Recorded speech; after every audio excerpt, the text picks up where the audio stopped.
Well. If it isn't Wednesday afternoon.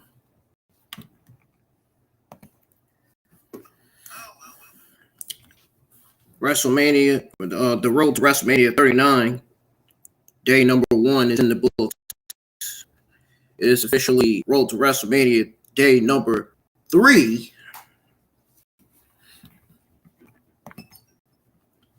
Ladies and gentlemen, Finn Balor costs Edge the United States Championship. WWE continues to build up Bronson Reed as this dangerous monster in the men's division on Monday Night Raw. Rhea Ripley and Dominique are reportedly going to be on SmackDown this week. John Cena is set to appear on SmackDown on March the 6th. We're going to go over that news.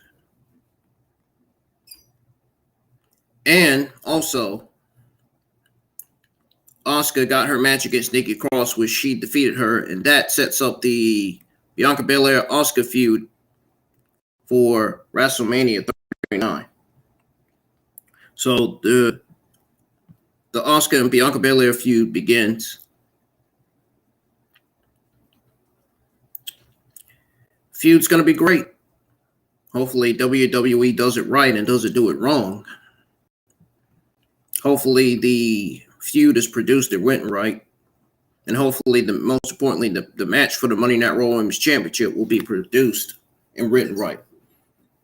As I've been saying the last few months, going into WrestleMania, Asuka needs to beat Bianca Belair to become the Raw Women's Champion. Cody Rhodes needs to beat Roman Reigns to become both the Universal and WWE Champion. Sami Zayn and Kevin Owens needs to defeat the Usos to become both the WWE Raw and SmackDown Tag Team Championships. And Rhea Ripley, and it ain't no what's or ifs about it, Rhea Ripley needs to beat Charlotte Flair to become the SmackDown Women's Champion. Why all those winners need to come out on top? Why Rhea Ripley, Asuka, Cody Rhodes, and Sami Zayn and Kevin Owens need to beat their opponents at WrestleMania 39? Because them winning would be the best decision that WWE's ever made and come up with.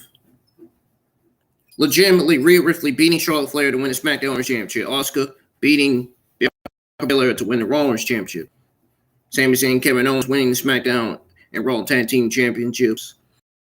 Cody Rhodes being the WWE Undisputed Universal Champion. All those matches and all those winners coming out of those matches should be the right call by WWE. Now, ladies and gentlemen, to those of you that are new around here, just so you know, in case you didn't forget who I am, I'm IWN, and this is your Monday Night Raw review for February 22nd, 2023. Now, I feel a little dizzy. I feel a little bit dizzy because I haven't really ate anything. I only ate some cereal. I only snacked on some Doritos a little bit, so I may not be getting some of my stuff right when I go over everything today, because I'm already stuttering. So, but welcome back to the channel. If you guys are just now joining the live chat and you're new to the channel, hit that subscribe button, turn on the bell for all notifications. Don't forget to follow me on Instagram at IWNGamer1. You guys can add me on Facebook as well. The links to both of my accounts are in the description box below. Make sure you go check out all the other content that's on the channel. Again, links to both my accounts are in the description. If you guys missed my Monday Night Raw review from last week, go check it out. It's on the channel, along with my WWE Elimination Chamber review, SmackDown review, AEW Dynamite review. All those reviews are on the channel, man. Go check them out. Go check those out. We have a lot of WWE and AEW Wednesday afternoon news to go over. It does include news on John Cena set to appear on March the 6th on SmackDown. Rhea Ripley, Dominique set to appear on SmackDown as well. We got some Vince McMahon news. We got news on Roman Reigns. News on Montez Ford's injury status. Mercedes Moné not ruling out a WWE return. Asuka achieving incredible WWE landmark. Current WWE star teasing Jay White signing with the company. You're going to find out who the star was that teased that. As well as news on fan filing lawsuit over alleged suffering injury at WrestleMania 38 and much more. Much more, man. I also have your AEW news as well. Jeff Hardy set for pre-trial hearing in DUI cases and much, much, much more. So, tune in. And if you guys are just here for your WWE AEW Wednesday afternoon news, well, tune in because after I come back from my break, after the review, I'm going to go on break. And then when I come back from break, it'll be time for your WWE AEW Wednesday afternoon news. If you guys think you're going to enjoy the review, hit the thumbs up. Let's get a lot of likes on the stream for today's Monday Night Raw review. And please be sure to continue to show your unwavering support for me and the channel, which I know some of you already have, but to people that's new, please support the channel. Your likes, your comments, your kindness, your generosity, all that supports the channel in a lot of ways possible. So, unfortunately, I still don't have a new webcam yet. Hasn't came yet. It'll be here, though. I'm not worried. If it doesn't be here by next month, I'll just have to buy my own. Because I really need it. It's important. Especially for my watch-alongs and reviews. And I'm not going to say it's not that serious. But it's very serious. Especially if I got a YouTube channel. It's very serious.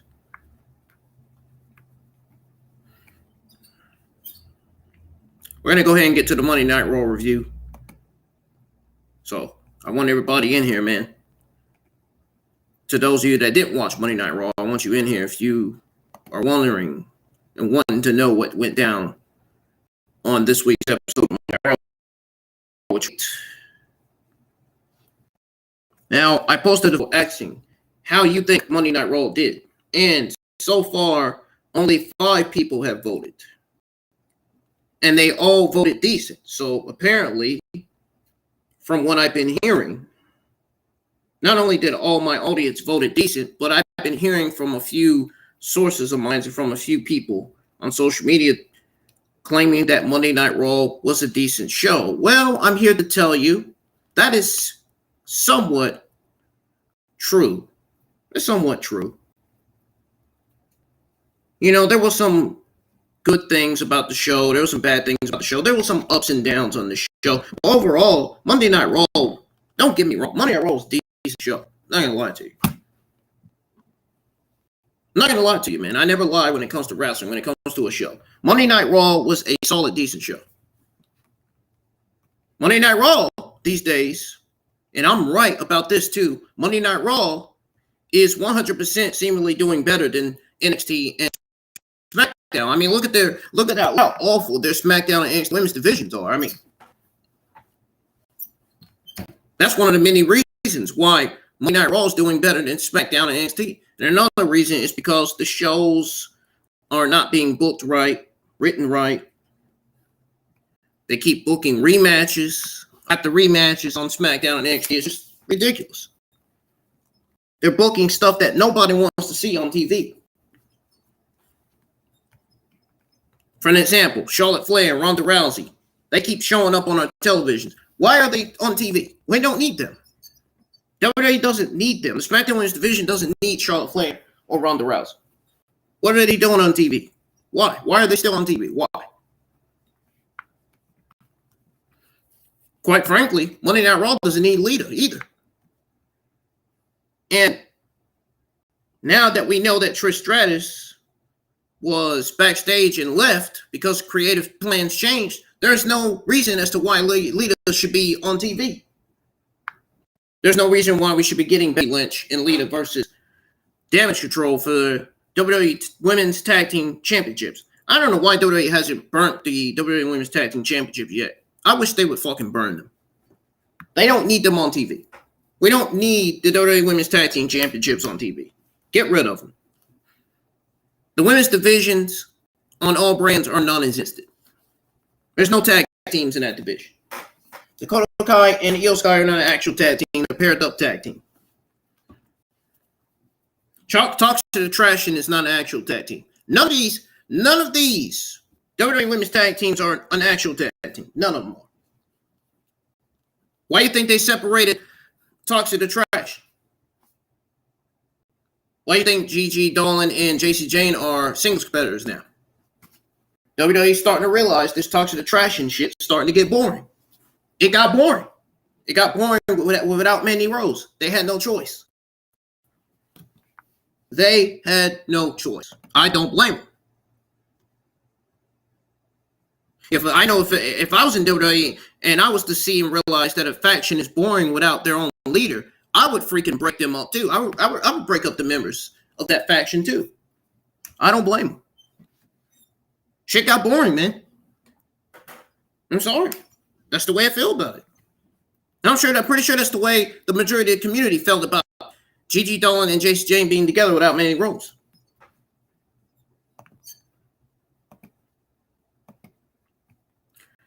Another person we don't need on TV. Now, he was on Monday Night Raw this Monday night. Nobody gave a shit about him whatsoever. I'm just going to flat out call out his name. Omos. Nobody wants Omos on TV. Omos is terrible. Omos is not this big guy. He needs to be more like get released from the company because nobody can care less about watching Omos on TV wrestling. I don't know why you have a 7-foot-tall wrestler on TV to begin with. Just like I questioned AEW about having Satnam Singh on TV. Why is Satnam Singh on there? They're not good wrestlers. These giants are not good wrestlers. They are terrible. Really terrible. They don't need them. We don't need 7-foot-tall guys in WWE. We don't. I'm just speaking truth. AEW doesn't need Satnam Singh. WWE doesn't need Omos. Get them out. I don't know why we had got Mustafa Ali versus Dolph Ziggler. I will say they do have a lot in common. Nobody's interested in this feud, though, unfortunately. And nobody is getting over with Dolph Ziggler. Nobody. Nobody's Dolph Ziggler. His gimmick just died down quickly. Ever since Vince and Bruce was in charge, Dolph Ziggler's gimmick died down 1,000 deaths. His gimmick died down 1,000 deaths, man. No question about it. And it's a damn shame to even say it, but it's the truth. That's the truth, man. That's the truth of the matter. That's reality. Nobody's into Dolph Ziggler's gimmick. I think some of the fans consider Dolph Ziggler's gimmick complete trash. I can't argue with that. I mean, even I lost interest in being a fan of Ziggler. That's how boring his gimmick got. Now, he's a good in-ring performer. Don't get me wrong. He's great in the ring. His gimmick, they need to do something to Dolph Ziggler's gimmick. This ain't getting it. They need to change his gimmick or something. Give him a better gimmick that he will get over. Talented. Give him a better gimmick that will put him back on top of the men's divisions on Monday Night Raw. I don't understand why you have to let him go with the same gimmick that he's already went with. This is similar to Corbin's god-awful gimmick. I wish they would give Corbin his Lone Wolf gimmick back. His Lone Wolf gimmick really carried him on top. Even at the time when SmackDown was called SmackDown Live. At the time we considered SmackDown Live. At the time we called it SmackDown Live. Baron Corbin was the United States champion. He was at the top in the men's division. One of the best top heels in that division with his Lone Wolf gimmick. Why can't we get Corbin back his Lone Wolf gimmick and have him on top of the men's division again? I don't understand that. I don't get it. I don't understand WWE's logic here. I don't get it. I really don't. WWE seemingly still going with that fucking garbage gimmick. They never even changed it yet. I still see Corbin in his God attire. His modern day God attire. More like modern day rubbish. More rather modern day trash. They need to give his Lone Wolf gimmick back. That's all I'm going to say at this point in time. Now, Sami Zayn opened the show. We're going to start with the Monday Night Raw review. They open with a recap of the main event from the Elimination Chamber pay-per-view between Sami Zayn and Roman Reigns. Zayn came out to hug to a huge once the show went live inside the Canadian Tire Century in Ottawa.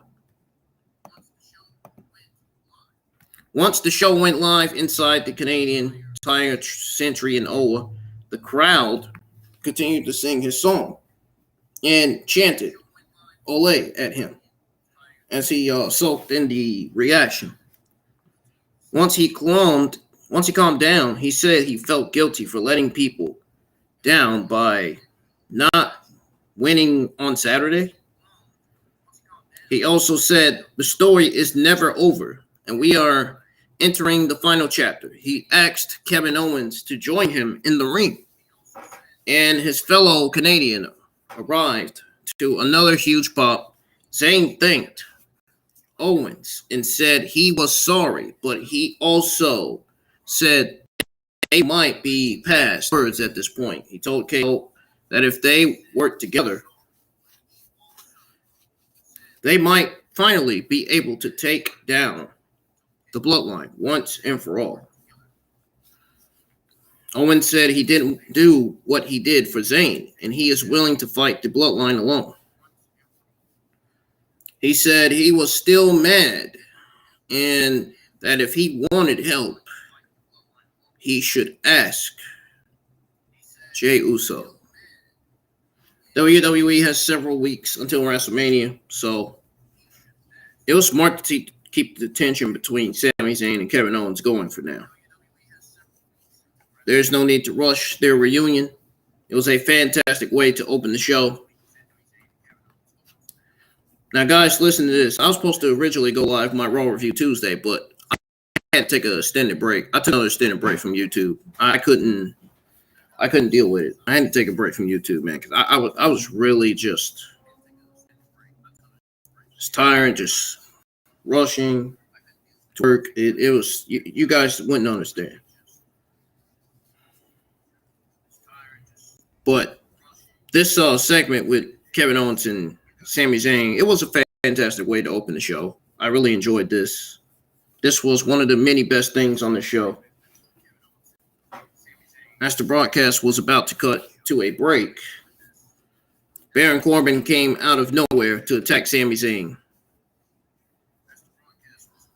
We watched in picture through the break as he beat down the Canadian hero near the stage.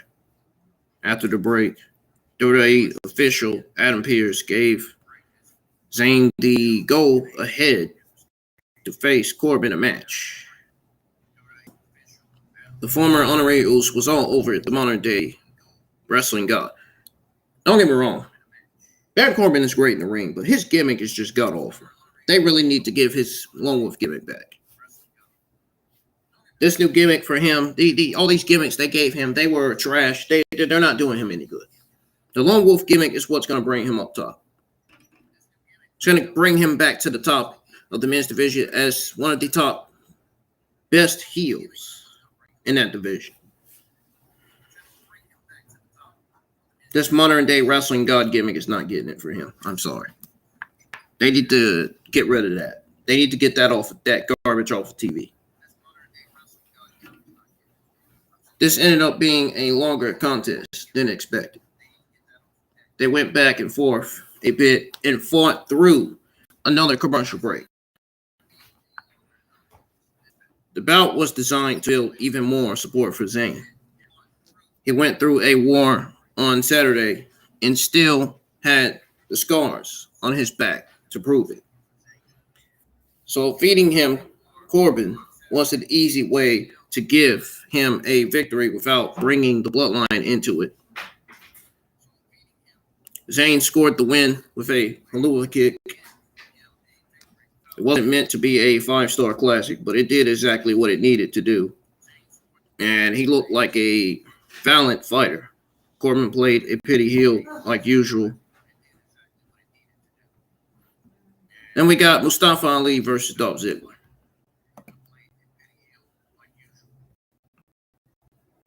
So before we go over that match,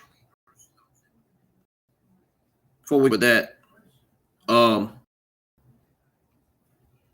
broadcast team after the match spoke at ring, set up a sponsored highlight pack of Edge and Beth Phoenix beating Finn Balor and Rhea Ripley at Elimination Chamber.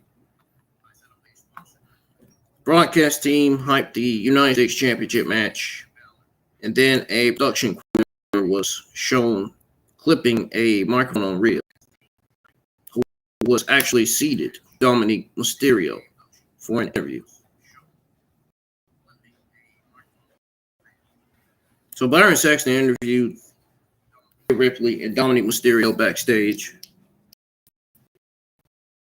They were in the backstage room when they were interviewed. Saxton asked about Ripley and Finn Balor losing Edge and Beth Phoenix. Ripley pointed out that Phoenix referred to her as the real deal afterward and then said she's looking forward. Saxton went for a follow-up question. Dom cut him off. Saxton asked Ripley about her WrestleMania opponent, Charlotte Flair, and losing to her last WrestleMania event. By the way, one of the worst NXT Women's Championship matches I ever witnessed, I ever seen. That was the time when Rhea Ripley's run was not any good at all because of Vince McMahon and Bruce. That pandemic was the time that Vince McMahon and Bruce Prichard was in charge. I'm glad they're not in charge anymore. I'm glad Triple H is in charge of creative. He does better with having control of creative. Vince McMahon. Ripley said everyone can see that she is now the best in WWE. Having the best of her career. Rhea Ripley is. Well, she did last year, and she still is this year. Ripley said she doesn't make the same mistake twice. They didn't. I'm glad utilizing her and wasting her on TV. I'm glad she's getting the push that she deserves on TV. You love to see it. She'll come out of WrestleMania as the new SmackDown Women's Champion.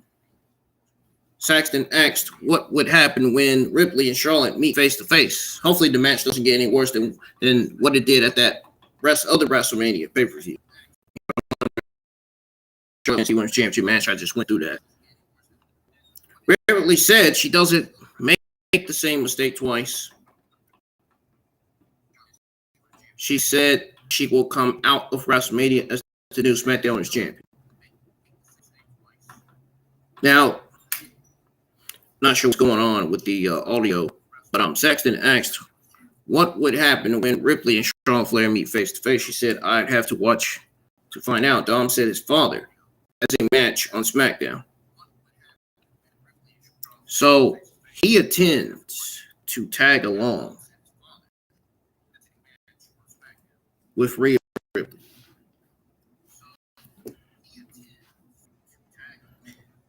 So then Patrick and Graves narrated highlights of Logan Paul attacking Seth Rollins and costing him the men's Elimination Chamber match. Aired of U.S. champion Austin Theory issuing an open challenge at the Elimination Chamber press conference, which was followed by Edge accepting the open challenge later at the same presser. U.S. champion Austin Theory was interviewed by Kathy Kelly on the backstage ring set. Theory boasted about beating 5 wrestlers in the same match, doing so just what he said he would, which he did. He said it bothers him that the headlines are not about him. I mean, do you really film though? If they were about me, I would be bothered. I would be bothered. And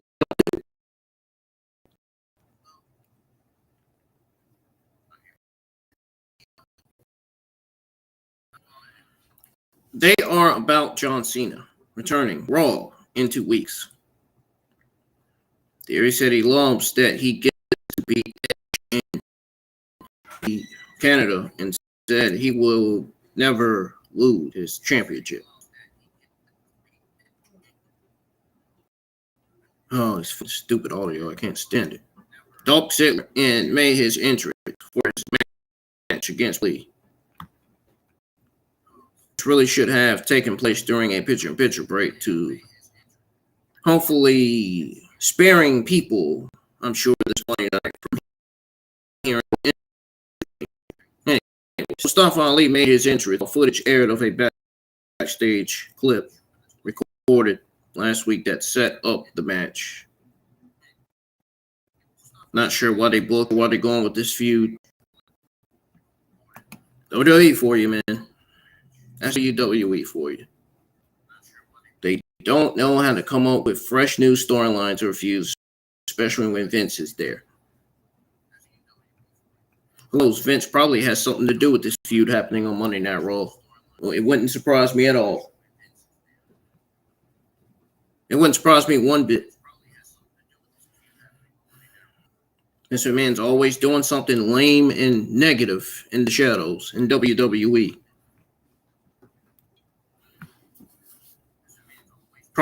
Probably having those people in departments to change bullshit in WWE.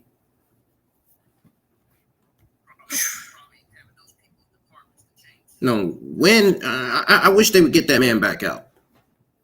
I don't know why he's there, still there. Doesn't matter if he has money. He needs to be there. He needs to get out. Doesn't matter. He is a complete disaster to WWE and creative and Triple H and his administration. We all know how awful Vince and Bruce's administration did. I'm not even going to go over how awful they did. I went over that before.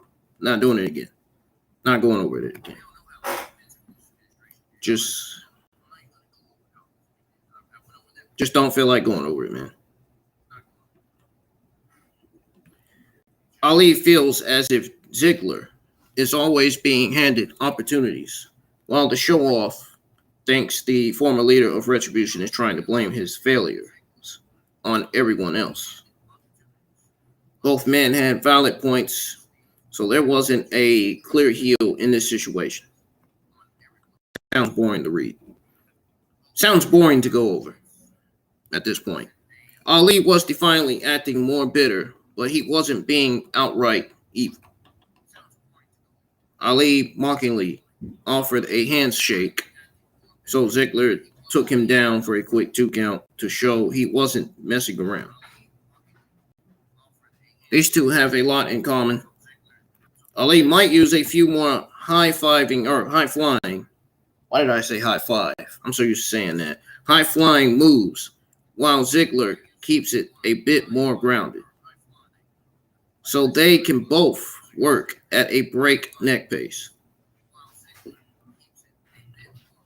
After a nice counter to the famous Sir, Ali pointed Ziggler with a crucifix. It was short but fun. It was also boring to go over with you guys on this Raw review. The feud is not over. I wish it would be over so they can move them two on to something else. They need to move these two on to something else, man. I don't think this is the feud that anybody asked for, even though they had a good match. We got Asuka versus Nikki Cross. I don't know why in the world they would book something like that. Just to book a heel versus face versus babyface. You could have easily gave Asuka Candice LeRae.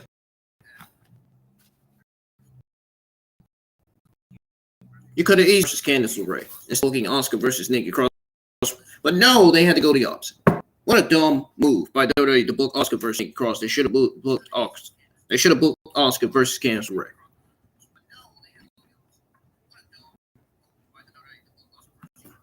Wow, man. Talk about terrible booking. After the match, Ali grabbed Ziggler's hand and shook it until Ziggler pulled it away. Ali went to ringside, celebrated his win, and an over-the-top mooner. All Ali did was a crucifix. It was a darn crucifix pin. That's it. Crucifix pin for the win. He didn't do nothing else before that. He went for a DET. It's the only thing he went for before that. Which goes to show you how WWE utilizes Dolph Ziggler and Ali on TV. Which goes to show you how much they don't care about Ali and Ziggler. Kelly asked what the gift was. Miss would save it for himself. A world-renowned journalist. To announce next week, Kelly turned the focus to Seth Rollins. He said he was happy that Rollins was put in his place by his former protege, Logan Paul. Miz took credit for Paul's success, then said the gift that Maurice gave him made his dreams come true. I don't care about this whatsoever, so I'm going to move on. I'm not going to say anything. I just didn't care whatsoever. Cody Rhodes was shown walking backstage, while the broadcast team said he would appear after a break. A graphic boosted that videos of Roman Reigns and Sami Zayn from Elimination Chamber generated nearly 20 million viewers thus far. Oh, really? That's not okay. Cody Rhodes made his entrance in the first crossover segment. A Cody chant broke out once he was in the ring. Cody held up the mic, then looked at the crowd. So Cody said before he was interrupted. Ladies and gentlemen, it says Paul Heyman says, as usual, ladies and gentlemen, he be saying when he comes out. Which is audio stop skipping, man. And this junk getting on my nerves. Heyman was shown on the big screen, sporting a neck brace with the two title belts over his shoulders. Cody asked where Paul Heyman was. Heyman said he was backstage. Cody might as well come out and ask. Guys, I'm thinking my audio is skipping because either A, the strong Wi-Fi, or B, it's the way it's been fully charged. So I don't know what's going on. It's starting to piss me off though. I know that. It's making me want to shut down the want to stop the review and shut down the stream. It's really pissing me off. Cody told Heyman that he might as well come out and ask him to come to the ring. Heyman said he was mauled by a Kodiak and was subject to the miserable Canadian healthcare plan. Heyman said it should have been a celebratory weekend for his tribal chief. Ended up tragic. Heyman told Cody that he can't beat Roman Reigns. He spoke hypothetically about Cody beating Reigns at WrestleMania. His life would be like. Heyman mentioned indentured servitude or whatever he said. Heyman said that if Cody beat Reigns and empathized that he would not He said Rose would be on the road 200 days per year, defending the championship. 50 days of doing red carpet events. Came up with other things that would keep Cody on the road for over 300 days. Heyman says Cody would be home for roughly 60 days per year. Heyman said Dusty Rhodes lived that life. And when he was home, he was truly never home. Heyman asked Cody if that's the life he wants for his wife and children. Heyman said Cody probably expected him to say something vile, such as how Roman would keep Cody's wife warm. Heyman said he wouldn't do that and noted that Roman Reigns is a married man. But I'm not, Heyman says. He had that Cody would find out that his WrestleMania dream would become his own personal nightmare. Cody said Heyman's words by pacing around the ring. Cody looked into the camera, said, "You're great, Roman. I've seen this play before. Do not send this man again." Cody said they will probably meet face to face soon, and he will tell him that he's the best champion in all of sports entertainment. They didn't. I find it funny how they didn't add the word entertainment besides sports. Funny.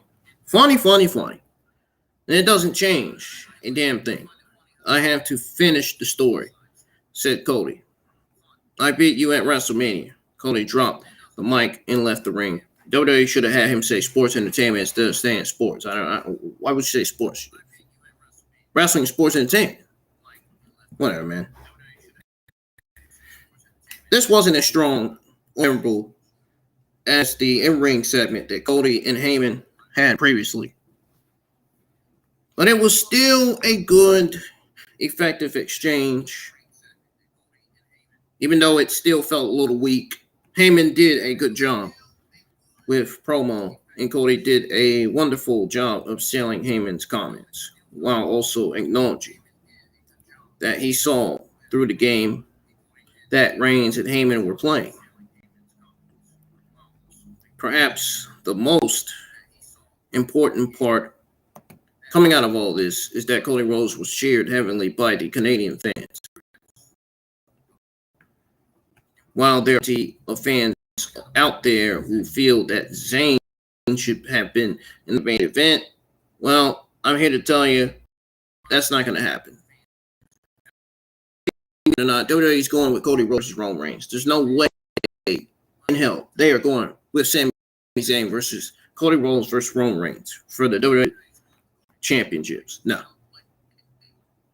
Nobody wants to see a WWE Undisputed Universal Champion triple threat match.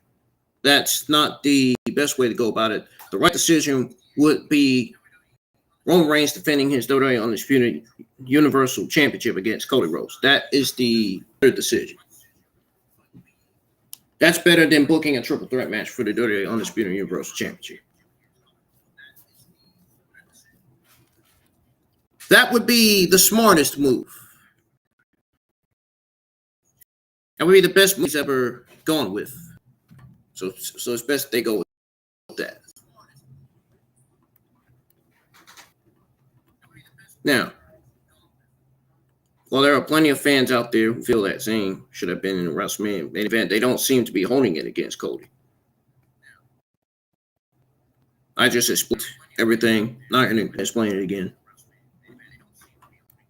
Clips were shown of Asuka beating Carmella to win the Elimination Chamber match, which predicted would happen that night to earn the Women's Championship in WrestleMania. I was right, folks. I was right last week about Asuka winning the Elimination match, just like I'm theory retaining. Just like I was right about Roman Reigns retaining thanks to the help of Jey Uso. No, but yet these negative people in the community think I was going to be wrong.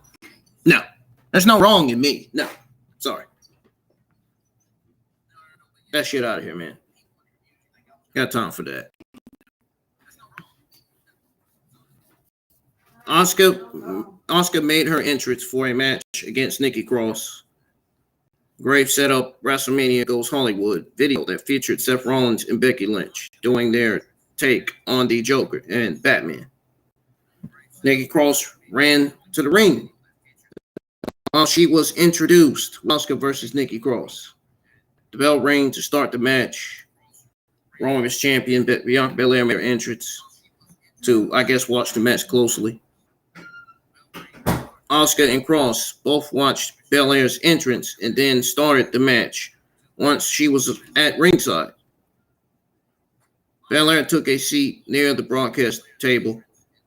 Asuka pulled Cross to the apron and hit her with a knee lift. Asuka threw a kick at Cross, who ducked it, causing Asuka to kick the ring post. Casting.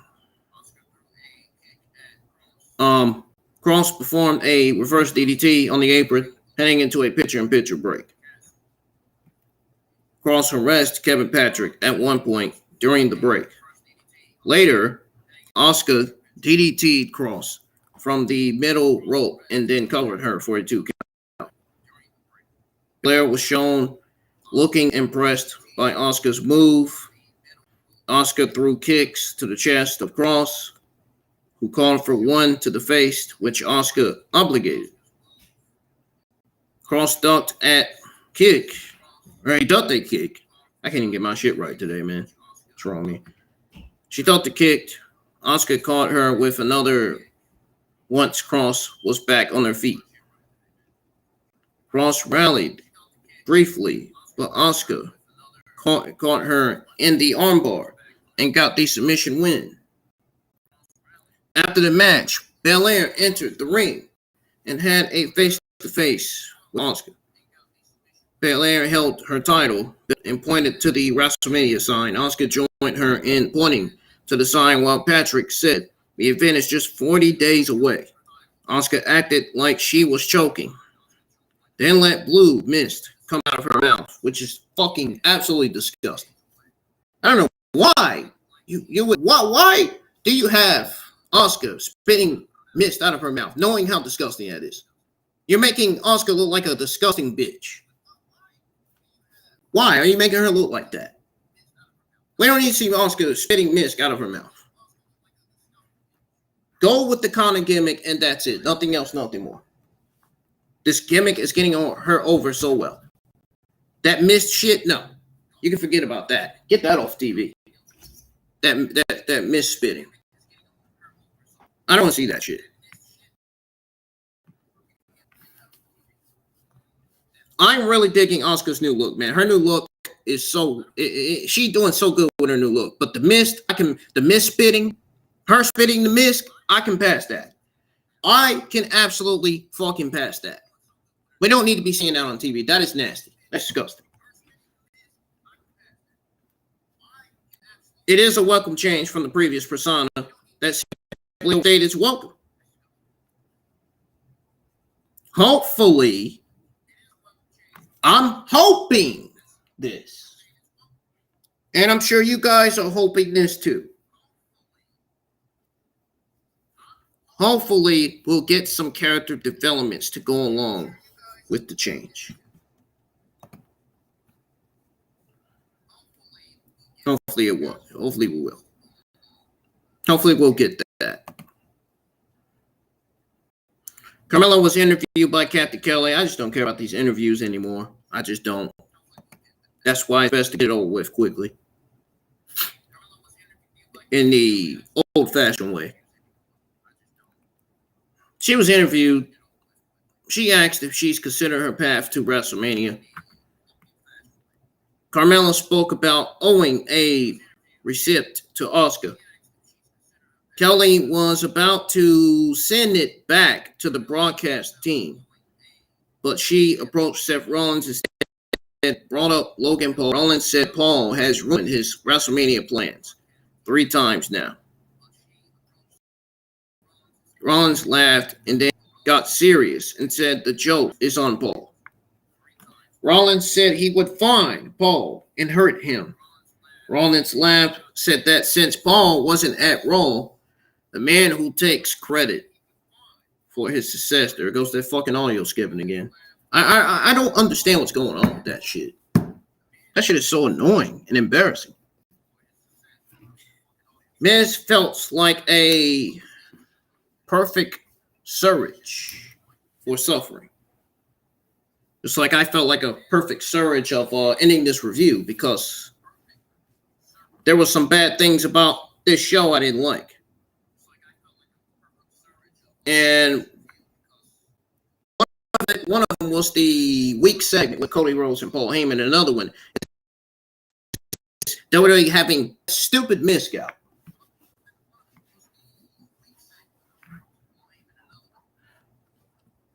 It makes no sense whatsoever. I don't know why you have her doing that. I hope to God they change Mia Yim's name back to Mia Yim. I don't know why they still calling her Mi Chin. Nobody wants to. No, that name sounds so garbage. I hate that Mi Chin name so bad. I want to take that Mi Chin name and just fucking smash it and throw it right outside my room window. Really. I hope I'm not the only one that's liking that. That's not liking that name for me. Yep. Ever since they put her in the OC, man, they made her look like complete. They made her look like complete trash on TV. Ever since she joined the OC.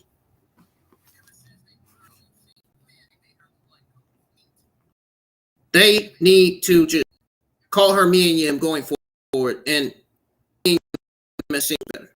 Get Mia Yim away from OC. This shit ain't working for her. AJ Styles is out with injury. Carl and Lil Gallows haven't been showing up. Get her away. Get her the fuck away from OC. I'm not saying the OC are a terrible tag team, but if they're not on TV, there's no reason why Mia Yim should be called Mi Chin. That name needs to go anyway. That shit sounds like main roster garbage. That sounds like main roster garbage. Me, I can that name. Get rid of it. Get fucking rid of that name. I can't stand it. I can't even stand saying it. God, it disgusts me. It disgusts me just saying that name. Mi Chin. God. They gotta get rid of that fucking name, man. Get it out. Seriously. Get Vince McMahon out while you at it. Get Vince and Bruce the fuck out. That name's gotta go. Graves sent out the WrestleMania Hollywood video that featured Seth Rollins, Becky Lynch doing their take on the Joker and Batman. I like these Hollywood protege videos, package, whatever they are. I like this. WrestleMania 39, this pay-per-view is going to go down as probably more than likely one of the best pay-per-views that they've ever produced. It's not going to go down as one of the greatest WrestleMania pay-per-views. I mean, no. It ain't going to be the greatest pay-per-view. It'd be the best pay-per-view that they've ever produced. The best WrestleMania pay-per-view that they've ever done. WrestleMania 39 going down as the greatest WrestleMania of all time? Not even close. Not a chance. They're not even there. We don't even know if it's going to be the greatest pay-per-view of all time. We have to watch and find out. We have to wait we have to wait to the day that WrestleMania 39, night 1 and night 2 comes on. Comes on our TVs and we end up watching it. We gotta find out when that day gets here. We don't know that yet. I think I'm personally, in my opinion, I'm giving you my opinion right now. In my opinion, is that it's going to be one of the best WrestleMania pay-per-views that WWE's ever produced. That's my opinion. If you don't like my opinion, man, you can kindly remove yourself from the chat, man. It's that simple. Really. Really, man. I'm not putting up with negativity this year. Not dealing with it. Not dealing with it, man. Not going to sit there and let somebody take advantage of me, man. Just because they want to sneak out to the fucking store at night. Not going to sit there and let people take advantage of me just because they want to leave me behind, leave me on scene. Just because people want to be all negative and want to talk back and want to talk bad about me behind my back. And say that I'm this and I'm that. No, motherfucker, I ain't this and that. I'm just being myself. I'm just being me. Doing the right thing. It's about doing the fucking right thing. Yeah, and I'm going to tell you. I'm going to tell you guys about that before I end the stream. It's about doing the right thing. Somebody doing something wrong, I'm going to tell it. It's that simple.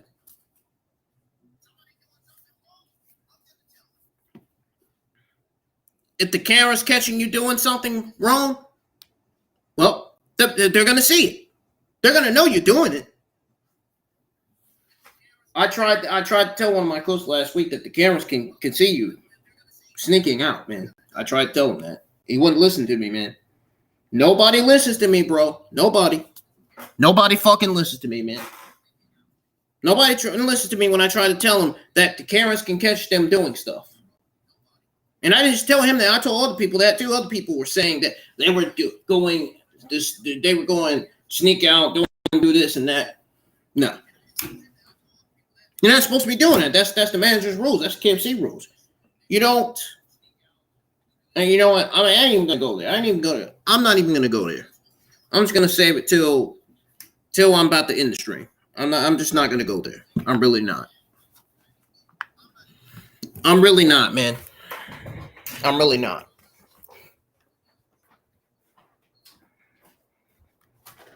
Anyways. So,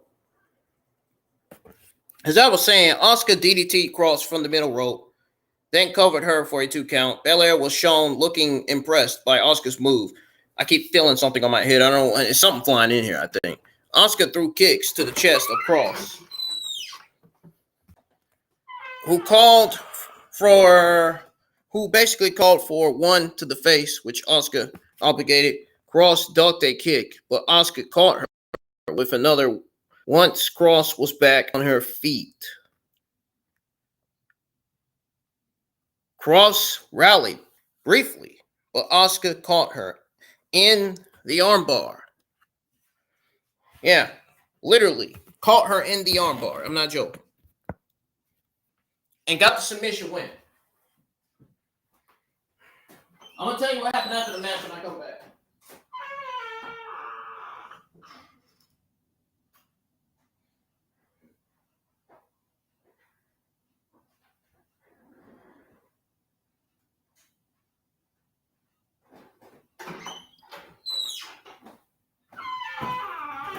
Okay, so after the match, Bianca Belair entered the ring and had basically a face-to-face with Asuka. So Belair held up her title belt and pointed to the WrestleMania sign.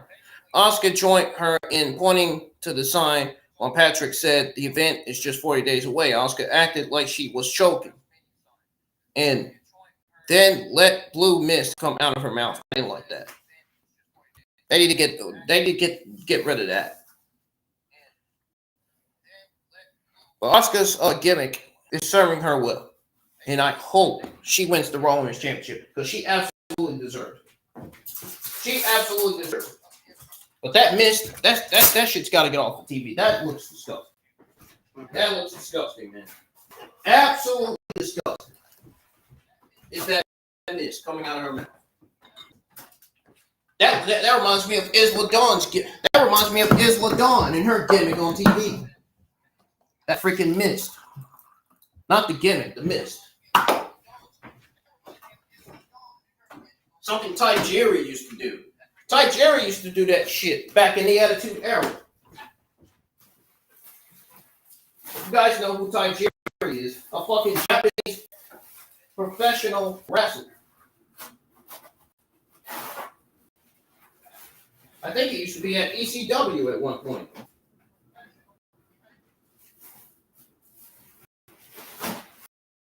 Anyways, man.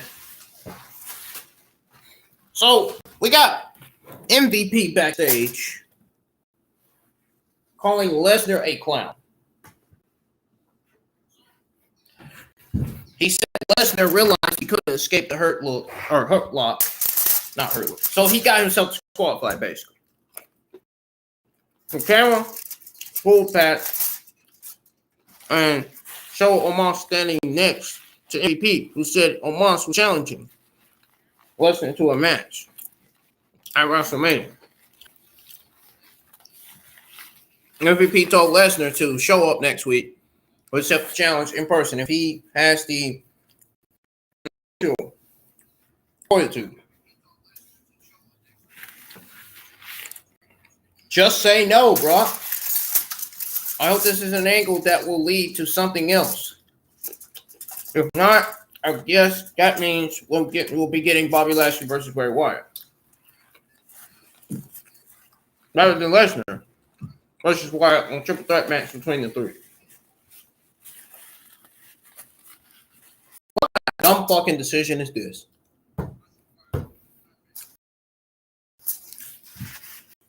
Whoever made this decision should be fucking fired or something.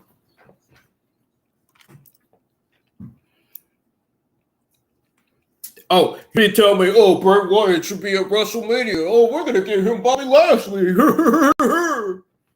Me and Bray.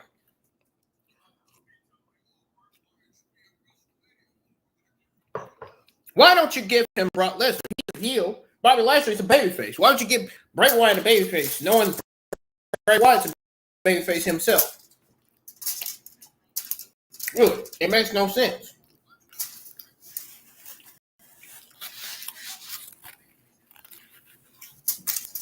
Give Bray Wyatt somebody else, man. Brock Lesnar doesn't even need to be on TV anyway. They don't even need him.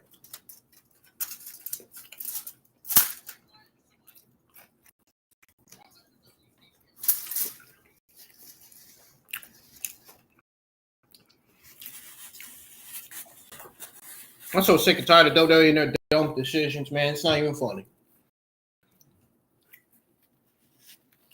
The Miz made his entrance, followed by Seth Rollins for their match.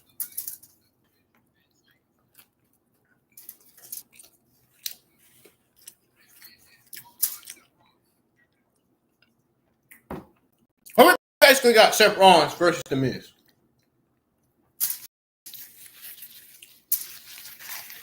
Miz hit up at ringside. Rollins drop kicked him through the ropes, causing The Miz to tumble over the broadcast table. I was going to say barricade. Fuck me. Oh, God. Back inside the ring, Miz came back with a DDT for heading into a picture-in-picture break. Miz avoided a stomp. Rollins set up for a pedigree. Miz avoided that move as well. Rollins on the ropes hit him with a code breaker that resulted in a 2 count.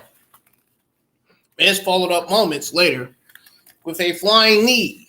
Miz threw kicks to the chest of Rollins.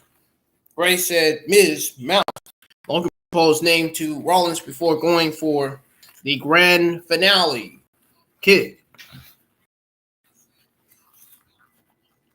Rollins stuffed. Rollins hit Miz with a forearm to the back of the head and then put him down with a stomp. The crowd chanted one time. Rollins played to the crowd and then hit a second stomp, but still didn't go for the cover. The crowd chanted for one more. Rollins set up for a third stomp. The referee intervened, tried to talk Rollins down. Rollins moved him aside and performed a third stomp. The referee stopped the match. This was more competitive than I anticipated. Prior to Rollins going over, Prior to Rollins going over strong in the end, Miz has been made out to be such a joke in the ring that it now feels strange to see him having a competitive match, especially with someone as high on the food chain as Raw. Adam Pearce spoke with Carmella backstage, thanked her for having a positive attitude. He said it was refreshing, and he was happy to give her the match against Asuka for next week's show. Pearce got a call. It was hard to make out, but Pearce told Chelsea Green that he didn't know what happened and would figure things out for her. for Raw next week. He acted like he couldn't hear her and then hung up on her. Backstage, Gable and Otis were checking themselves out in the mirror. Bronson Reed showed up behind them, asked if that's how they prepared for a match. Gable said he's on the cusp of a lucrative career. Reed told him to be ready to model a full body cast. Otis stepped up and said, nobody talks to Gable like that. Nobody talks to Gable like that. So once he said nobody talks to Gable like that, Reed and Otis went face to face. Reed laughed, walked away. The production team was shown setting up Bayley's talk show set. Bayley did her entrance through her talk show set door. The women's tag team champions, Io Sky and Dakota Kai, were seated on chairs. What happened to the nicer seating from NXT? Kai had a crutch with her. Bayley asked Kai and Sky how it felt to be the greatest women's champion of all time. Kai credited Bayley for her guidance, boosted that they've been champion for over 100 days. She ran through some of the teams that they've already beaten and said the wound dominant for another 100 days and another 100 days after that. Lynch made her entrance, spoke from the entrance about how the titles are getting dusty because it's so long since they defended them. Lynch said she wants to take the titles, the women's tag team titles at WrestleMania. Bayley asked if Lynch was going to team with her daughter. Lynch said she didn't know if the world was ready for that level of awesomeness and said there's someone she has in mind. Lita comes out, headed to the ring with Bayley. Bayley tried to stir the pot by pointing out that Lynch and Bayley were opponents the last time they were in the ring together. Lynch said she's all right. She's already apologized. That's what I'm trying to say. Lita said she wanted a 5th title run. But if she can't get that title against Lynch, then she liked the idea of walking into WrestleMania as tag team champions. Lita issued the tag team title challenge. Bayley said they hadn't done enough. Lynch ran through their credentials, said she thinks that's enough. Lita said that if Kai and Sky are the greatest champions, that they should want to prove it. Lynch asked if they were afraid. They got upset, said they accept. Kai weren't happy in turn to talk with Bayley and then Lynch. And Lita took the title belts off their waist and held them in the air for tossing them back at them. Graves asked if Bayley backed her cohorts into a pretty much corner. Into a corner, man. So Lynch and Lita really got good reaction coming out of that show. The segment seemed to lose the crowd a bit as it went on. They didn't really specify when this match will take place. Exactly. Maybe WrestleMania 39. I don't know. I'm just guessing. Given that WrestleMania is the pay-per-view that WWE will be producing right now so far.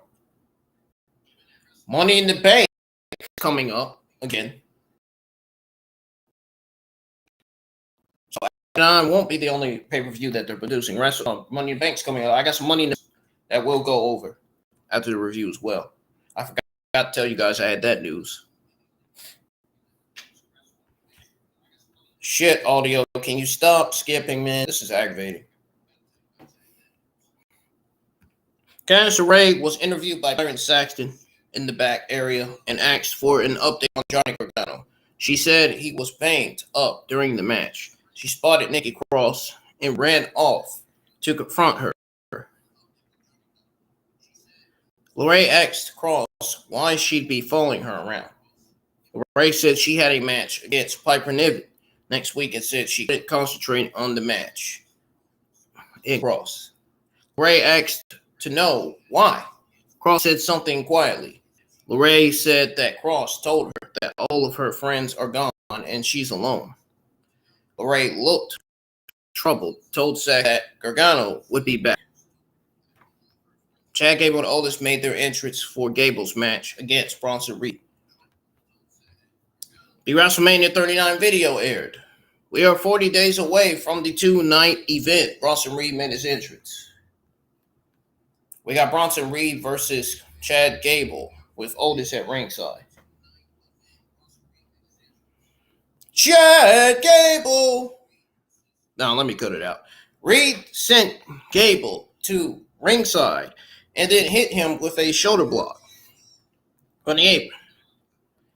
Reed stood up and went face-to-face with Otis before returning to the ring.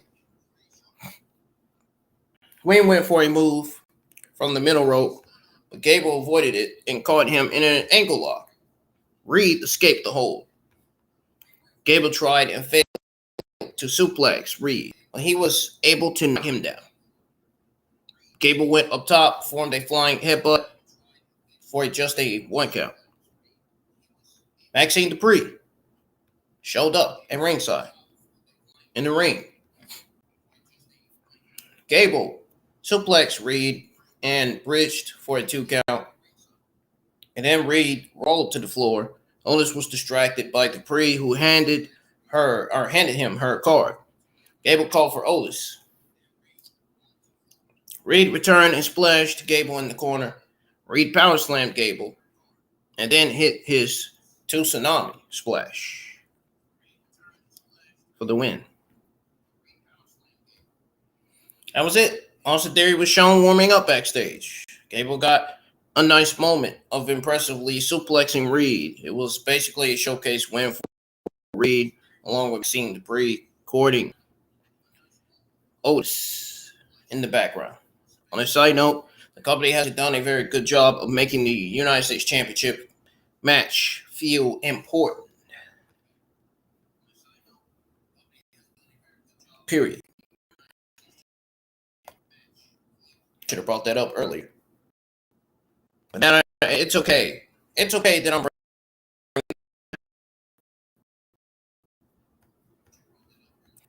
And the match could have been a few more minutes longer as well. The match could have been a few more minutes longer, man. Elias stood in the ring, said he hoped Bruce was taking notes backstage. Boogs was shown watching on a backstage monitor.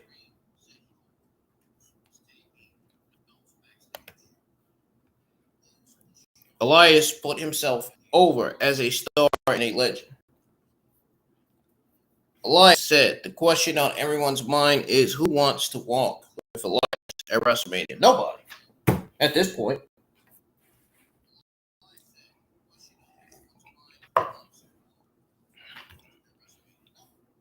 Bobby Lashley made his entrance and slapped hands on the way to the ring. Once Lashley entered the ring, he slammed Elias to the mat. Elias rolled to ringside. Lashley followed and ended up flinging Elias into the ring post. Back in the ring, Lashley speared Elias and then played up to the crowd before putting Elias in a hurt lock. Lashley released the hold, then got a mic. Lashley said everyone has a plan until he applies the hurt lock. Lashley said he put Brock Lesnar in the mood and he had to resort to a low blow. Lashley said no one in the locker room breaks the hurt lock, including Lesnar, Elias, or Bray Wyatt. Lashley said no one will disrespect him, and he'll put them down if they. The crowd was pretty quiet for Lashley. I suspect the issue is that he came from heelish. He came off heelish during the build to his match with Lesnar, and now fans aren't really sure what to make of him. I don't know, man. This shit's not making sense. WWE has a way of being something called creatively lazy. That's exactly what this was. Broadcast team announced the following matches for next week's Raw. Dakota Kai and Io Sky versus Becky Lynch and Lita for Raw Women are Raw WWE Tag Team Champion. I don't know. Whatever the fuck they are, man. They need to get these titles off of TV. These women's tag team titles. Burn them, something. They're going to be defending the WWE Women's Tag Team titles against Becky Lynch and Lita. Dakota Kai and Io Sky are. Candice LeRae versus Piper Niven. Brock Lesnar responds to Omos's WrestleMania challenge. Asuka versus Carmella and the WrestleMania Goes Hollywood edition of Miz TV. Nobody cares.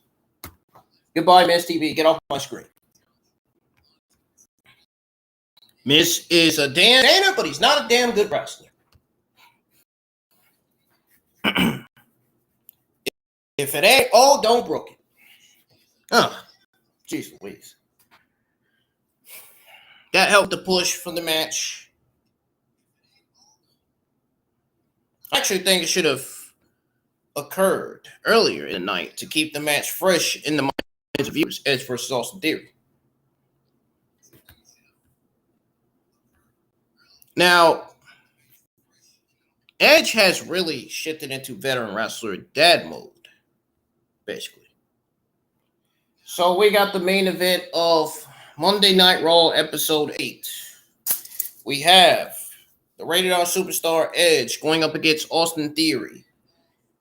Mike Rome delivered in-ring introductions for the title match. Edge performed a Russian leg sweep for an early 2 count. Heading into a picture-in-picture break, Edge backdropped Theory at ringside. Coming out of the break, Edge went to the apron, clothesline Theory on the floor. Edge brought Theory back inside. The ring covered him for a 2 count. Theory regained control, caught Edge with a drop kick, covered him for a 2 count. Heading into another picture-in-picture break, Edge picked up some near falls coming out of the break. The best of the bunch was when Theory rolled coming out of the ropes. Edge counted it to a powerbomb. Edge went for a spear that Theory avoided. Theory monkey flipped Edge, who landed on his feet, then put Theory in a crossface. Theory reached the ropes to break the hold.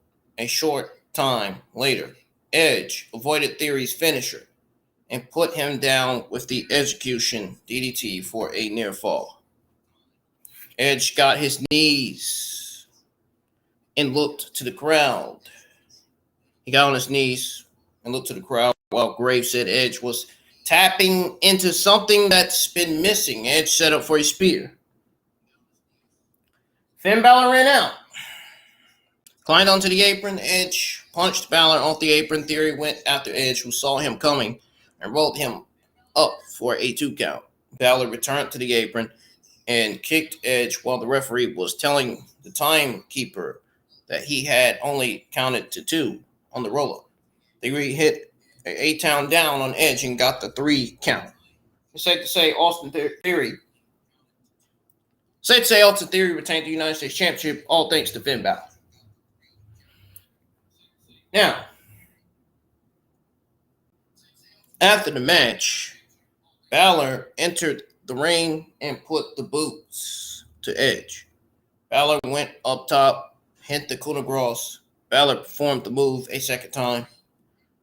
The broadcast team recapped highlights of the match finish. Balor performed a third coup de grace and stood over Edge to conclude the show.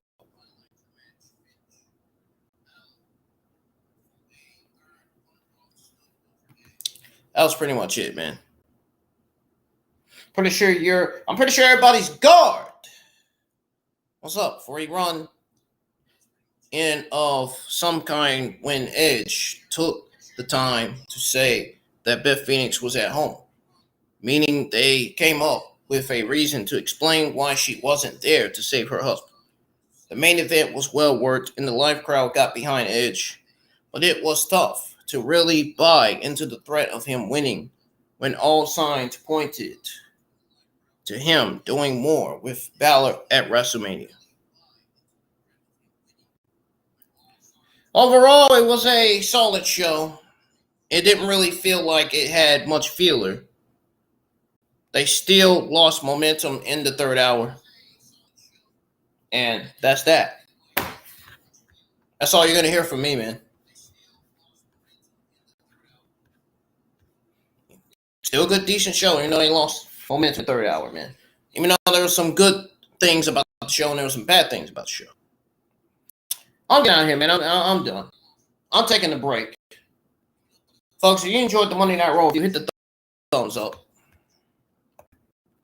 And please subscribe to the channel if you're new. I have right now currently 593 subscribers.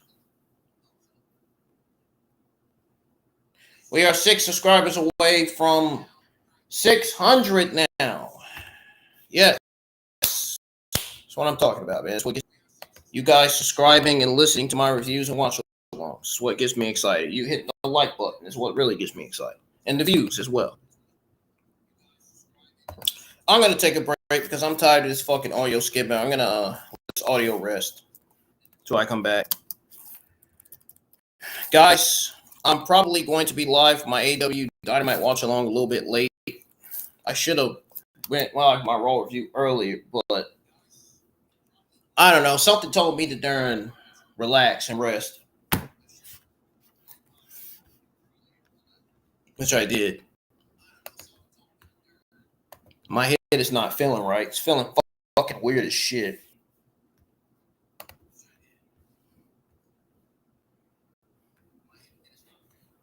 I don't know if it's because I'm just mad about something last night or what.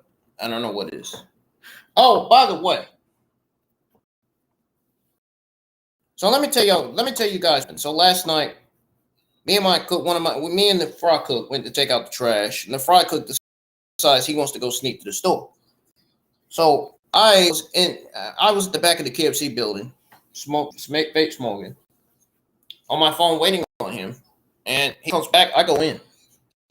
It took him 5 minutes to get. It took him 5 minutes. Then he came back. So I said, you know what? I said to myself, you know what? I'm texting my managers about this in the morning, and I did, and I didn't get no response from them. Makes me wonder why I didn't get no response. I hope they believe me, and not believe me. I'm not lying to them. Being serious. I just can't take waiting on somebody that's going to a freaking store and then coming back. While I was out there taking trash by myself, he went to the store. Not even, and you know what? That's the rules. You're not supposed to be sneaking to the store without the manager's permission. I tried to tell him 2 weeks ago that you need to go early. I tried to tell him that you need to get the manager's permission to go to the store. He didn't do that. He didn't do that. And I was only looking out for him, man. You know what I'm saying? I'm only looking out for you. Now the camera saw you going to the store. Now he's going to be in trouble because the camera saw him going to the store. Our cameras around my job, they work. They all work, man. Except for the ones that are not working, that are dead. But most of the cameras at my job work. Even the back camera does. Back camera works. At first I said, you know what? I'm going to let the cameras catch him. I'm going to let the cameras catch him. That's when I texted my manager, told him, man. I just had enough, man. I couldn't keep it on my chest for long. This weight on my chest. It feels like after telling them that, I feel like a weight just got lifted off my chest a little bit after telling them that. I basically got taken advantage of by this cook that I was working with. and Tuesday night. And it didn't just happen once, it happened twice.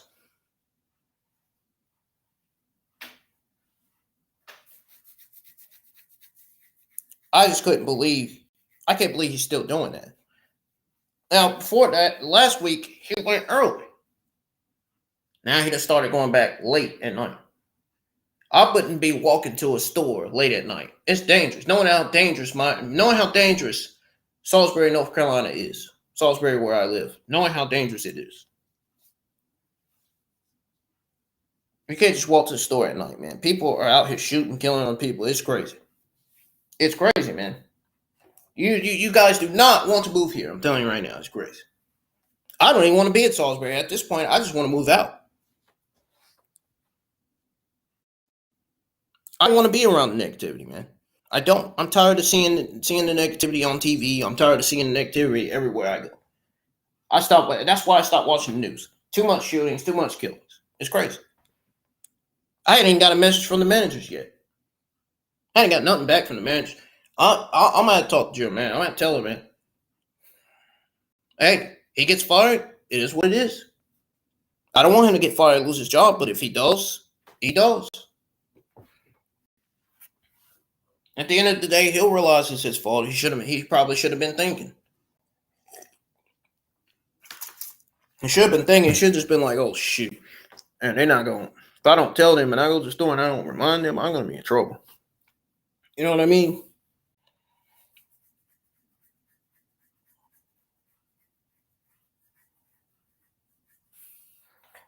Do you guys ever hate getting taken advantage of?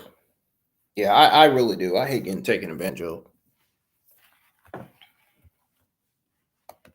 It's not cool to get taken advantage of, man. It's really not. Especially when you're at work. Somebody tells you they're going to sneak out to the store and then you're taking the trash. And you have to wait on them. And then it only to find out it takes them 5 minutes to get there, to get here. It shouldn't take 5 minutes to get back.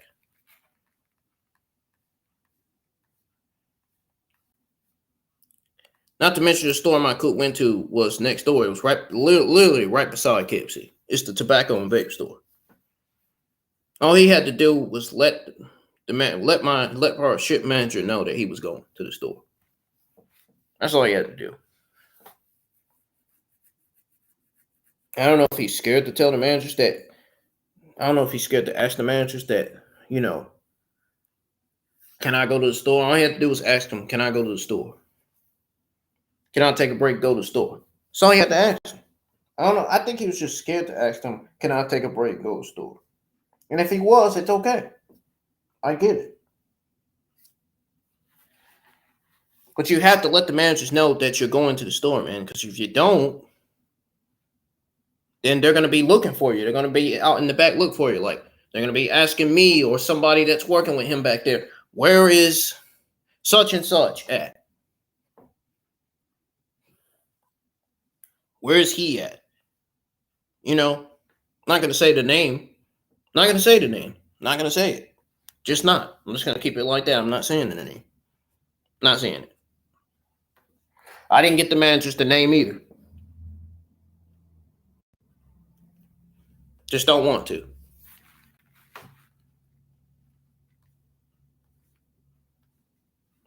But definitely letting the managers know. Definitely letting the managers know was the right thing to do. It was nothing but the right thing to do, man. Ladies and gentlemen, I'll be right back. I'm going to take a break. So that's what happened with that. But I'm going to take a break, man. To be honest with you, man, I just feel like napping. My head feels really just like I haven't ate nothing, man. You know what I'm saying? My head just feels completely like soaked in. Like it just feels like it's blood in my head. That's how it feels. Like really, you guys just don't understand. You got that feel, you got that feeling when you feel like there's blood in your head and your forehead, and it starts feeling weird. Oh. I don't know if it's because my blood pressure is up or what. I don't get it. I don't get why I feel like that. Oh, you know what? Maybe it's because I took my fucking medicine too late. That's why. Oh, I keep getting up so late, man. I don't understand that. What's making me do that? Surely it isn't the fact that I'm up late and that I'm up early in the morning. Surely it isn't the fact that I'm still up early in the morning. It's got to be something else, man. It's not that smoking. It's got to be something, man. I don't know if it's probably those freaking dreams I keep having. Those bad dreams. You know how you have bad dreams at night? It could be that. Or worse. Who knows, man?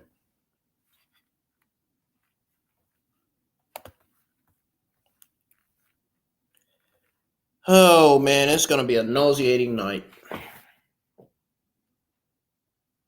I just don't feel like doing nothing, man. I don't even feel like streaming that Nexamon game. Nothing. And I may just stream Nexamon tonight since I ain't going to have time. It's already 6:46. Dynamite's getting ready to come on in about an hour. Oh. You guys have no idea what I've been through. No idea. Every time I try to advise somebody to go to a store early or advise somebody to don't do this or do that, they don't listen. They end up doing it anyway.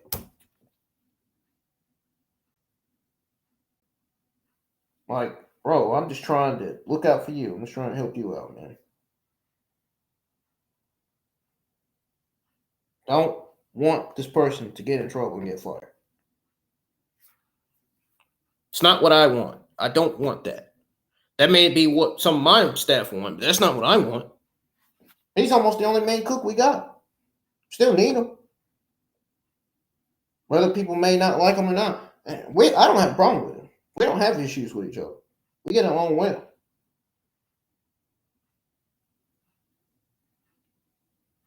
Although there might be a few issues, there might be people that he worked with he has a few issues with. Maybe management. Maybe.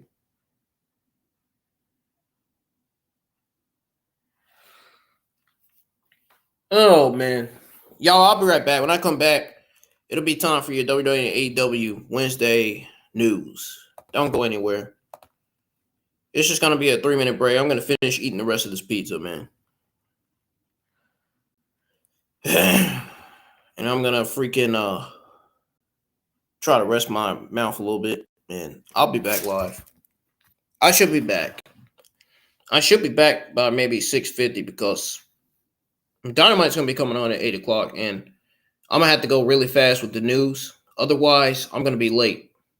And you know what? Just in case, I want to let you guys know, if I go live for my Dynamite watch along late, you can blame me if you want. I don't even think this week's episode of Dynamite is going to really feel that important, to be honest. I mean, AEW doesn't even know how to go with long-term booking. I don't even think this show is going to be any good. I mean, I don't know why they're booking Sky Blue versus Saraya. I don't know why anybody. I don't know why AEW thinks that anybody's going to be interested in that match. Really.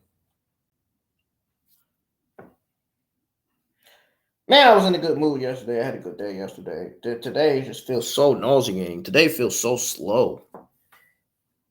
Today feels so fast and slow at the same time. It's just like, is it me or is it just the day, man? My goodness. Ugh.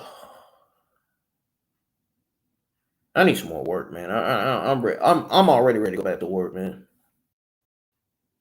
Wasting my time. This day felt like a waste of time, man.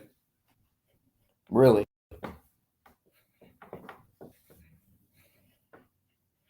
Ready to go somewhere where I can work out my body, man.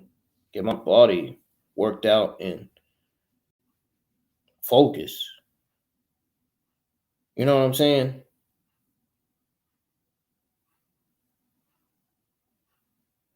Sitting here ain't gonna fucking do my head any good. But I'll be right back, guys. Don't go anywhere. If you feel bad for me, good.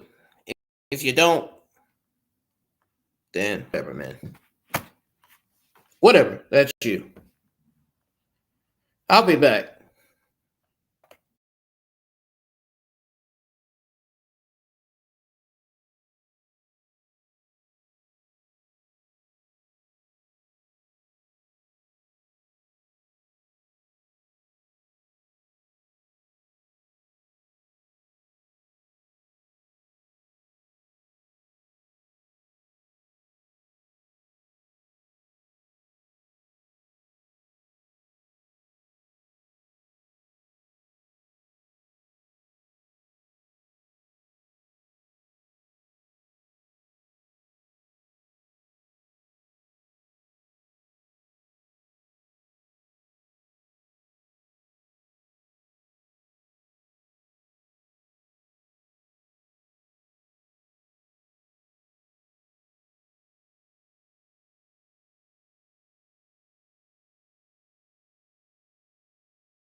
All right, here we go, guys. It's time for your WWE and AW Wednesday news. As always, we're going to start with your WWE news, and we're going to start with it on Bray Wyatt. So here's the deal. Here's the thing. I found out about this prior to Monday Night Raw. So apparently WWE has plans in place for Bray Wyatt's WrestleMania match. And I think we just went over that already, because I did mention Bray Wyatt versus Lesnar, which I think is the dumb move by WWE. I don't think that should be happening at this point. We do not need to go with Bray Wyatt versus Brock Lesnar versus Bobby Lashley. I can't stress this enough. Brock Lesnar doesn't even need to be at WrestleMania. They don't need him at all. They don't even need Charlotte Flair at WrestleMania. They don't need Charlotte Flair, Lacey Evans, or Brock Lesnar. They don't need Ronda Rousey. WWE would be better off without those four on TV. And they'll be better off without Omos. But anyways, during Wrestling Observer Radio, Dave Meltzer mentioned how adding Bray Wyatt to the Brock Lesnar versus Bobby Lashley match could hurt the Marquardt name value for that contest. He then went on to explain how WWE does have a plan, because Triple H doesn't just throw out teases without a follow-up plan. And that's right. He don't throw teases without a follow-up plan. No question about it. I do know that about Triple H. And there are other smart guys like me and JD that know that about Triple H. Says here, and I quote, "They don't throw out stuff out there," says Dave Meltzer, "and not follow up most of the time. Certainly not Triple H. If he did that interview, then it has to lead to something. I don't know. We'll see this week." Bray Wyatt's situation with WrestleMania is a very interesting one. He called his shot as he claimed the winner of Brock Lesnar, Bobby Lashley. Then the match ended with a DQ. That was one of the worst fucking endings on a goddamn Elimination Chamber pay-per-view. That thing was so bad that it instantly got a massive L and a thumbs down from almost the entire community. That was fucking bad. That was the only bad thing about Elimination Chamber. Because the Almighty did technically win his Elimination Chamber match, but that's not the reason. There was a lot more to the story, apparently. Whatever, man. I don't even care. The match was still awful. Ending was awful, man. Nothing else, nothing said. Now, enough said, man. Enough said. If it's awful, it's awful. If it was garbage, it was garbage. Period. Simple as that. And we all know nobody supports garbage on television. Nobody. WWE Enhancement Talent reveals massive guilt trip over getting match on television. Oh, really? I wonder why. I wonder why.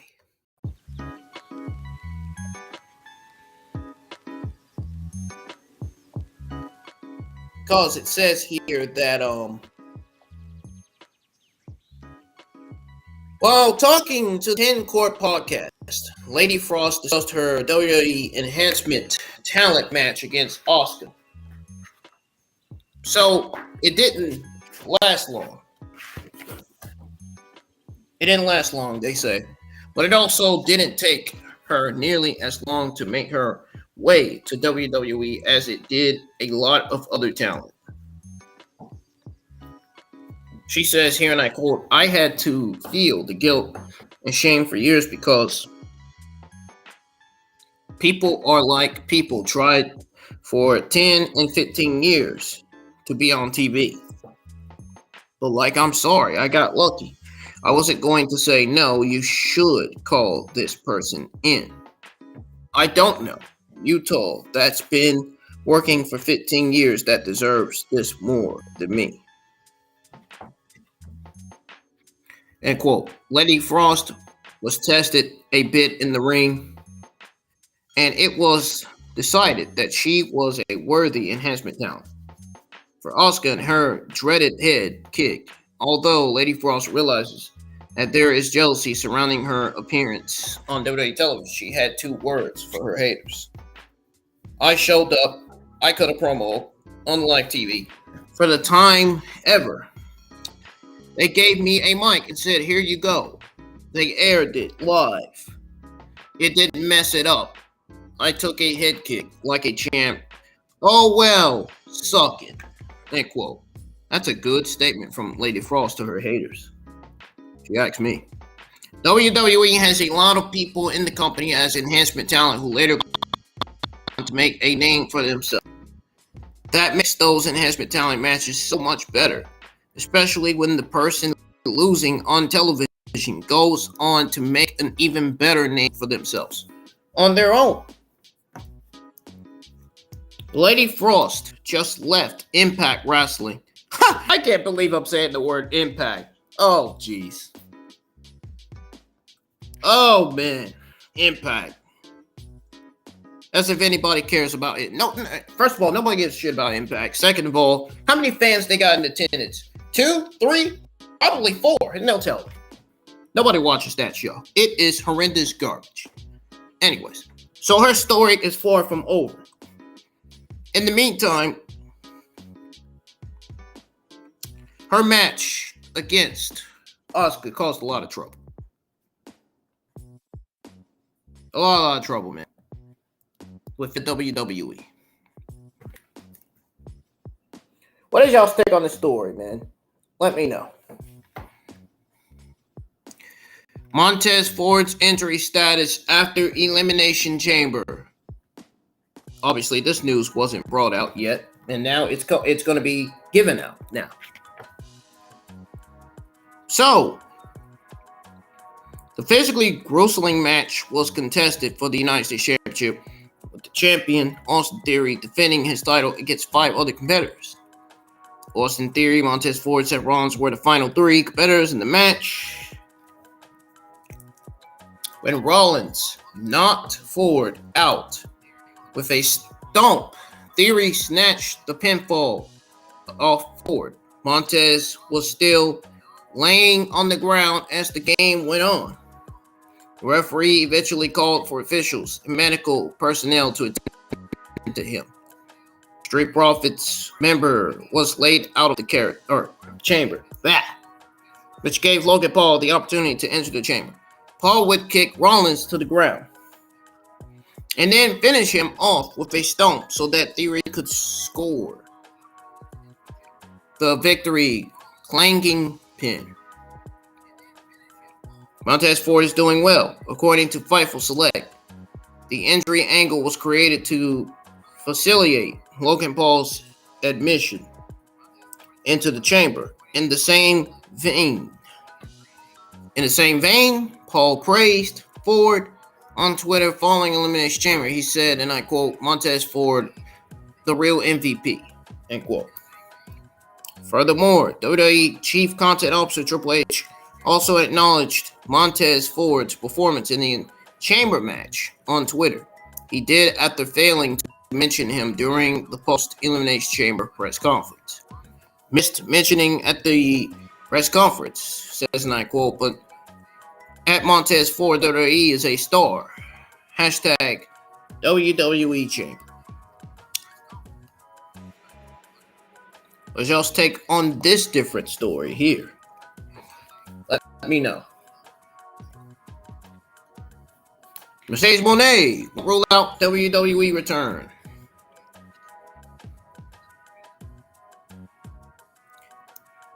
As you all know, Sasha Banks made a splash in New Japan Pro Wrestling when she made her debut at Wrestle Kingdom 17 as the charismatic the CEO, Mercedes Moné. She stepped into the stage after Kairi successfully defended her title against Tam Nakano. The fans were overjoyed to see Banks Mercedes in action, eagerly cheered her on, rooting for her success in New Japan Pro Wrestling. I don't blame her. She's the greatest of all time. Easily one of my favorite female stars out there right now in professional wrestling and women's wrestling. Easily my favorite. Still my favorite. In fact, Mercedes Moné finally challenged Kairi for the IWGP Women's Championship at New Japan Pro Wrestling Battle at the Valley. She ended up winning the match as well and became a new champion. Congrats to Sasha Banks, by the way. My God. She even had an old friend from WWE there to help hype the crowd. Isn't that something? That's something special. Looks like Japan's treating her right down there. While speaking with Mark Raimondi of ESPN, I don't know who that is. Mercedes Moné, my head is fucking feeling so weird. My forehead is. Mercedes Moné made it clear that she does not rule out making a WWE return in the future. She says, and I quote, I guess people like to say, never say never. You never know in life. I never knew life would take me here. I always follow my heart. So wherever my heart takes me is where I'm going to go. Alexa Bailey, CM Punk were present for the show to see Mercedes Moné as well. What is y'all's take on Mercedes Moné winning the IWGP Women's Championship? Let me know.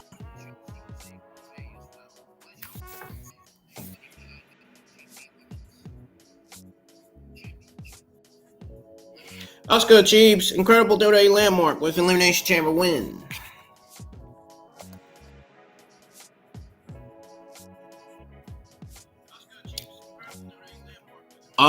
With her win now, Asuka became the first female wrestler to trump in the Royal Rumble, Money in the Bank, Elimination Chamber matches, creating history. Only John Cena, Randy Orton, Edge, and Brock Lesnar have done so among male superstars. Now, when Money in the Bank was staged at WWE headquarters in 2020, amid the COVID-19 pandemic, Asuka came out on top. Similarly, she was also the winner of inaugural Women's Royal Rumble match in 2018. The Empress of Tomorrow is looking to be dangerous as ever. She has donned her most evil persona ever since she made her way to this year's Royal Rumble match. And now has a golden opportunity at WrestleMania.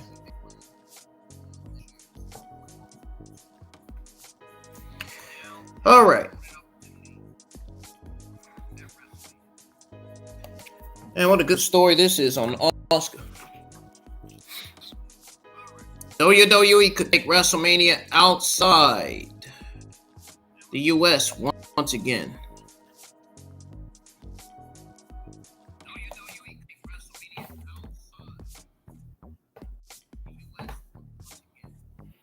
And also, Sami Zayn, he apparently breaks record at Elimination Chamber. We're going to go over that in a few. WrestleMania 39 set to take over at SoFi Stadium on April the 1st and 2nd. The company is well on their way to building the card for that event.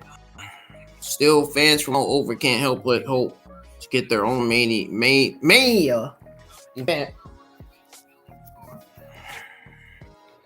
Man, am I just dead or am I staring into space, man? I feel dizzy. I feel some type of way, man. What's going on? During the press following Elimination Chamber, Sami Zayn was asked about WWE holding another WrestleMania event in Canada. Zayn said that he doesn't usually have conversations like this with the WWE content chief officer, Triple H. A lot of business stuff that's way above my pay grade. My pay grade, he admitted. Sami Zayn then revealed that he actually did speak to Triple H about holding WrestleMania in Montreal because the secret is out. He says, and I quote, as far as the passion of an audience, I think the secret's out. Montreal now. Zayn said, I'm biased and I get a little extra love and all that stuff, but every performer now knows it, feels it, knows the crowd is going to rule. They know the passion's unmatched. And now the whole world knows it because they see it on TV. They see what we just did out there. They see these fans standing on their feet for 10 minutes and they're like, damn, Montreal crowd, man, Montreal. So the word's out.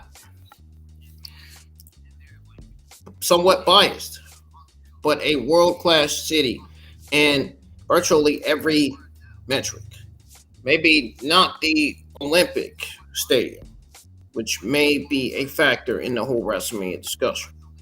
But I think it comes down to business stuff that's above my pay grade. But I think it has nothing to do with the passion, because if you're picking a city strictly on passion, Montreal has to be a top 3 contender. Has to be. And quote, WWE has held 2 WrestleMania events in Canada. WrestleMania took place in the Skydome on April 1st, 1990, excuse me, sorry. I hate when I can't get my stuff right. I hate when I feel dizzy and I can't get my stuff right. It makes me mad. It feels a certain way. It feels like it's controlling me. It's just,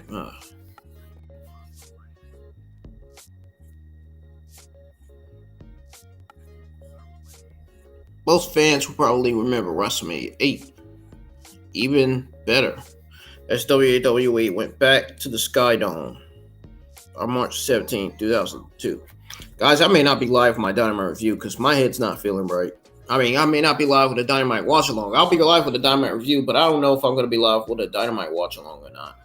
I may not be watching Dynamite this week. My head is not feeling right. I need to just get into bed and rest or something. There's nothing really important on that show anyway, to be honest. I mean, much on that show this week. It's not much for me to watch. What is on there for me to watch?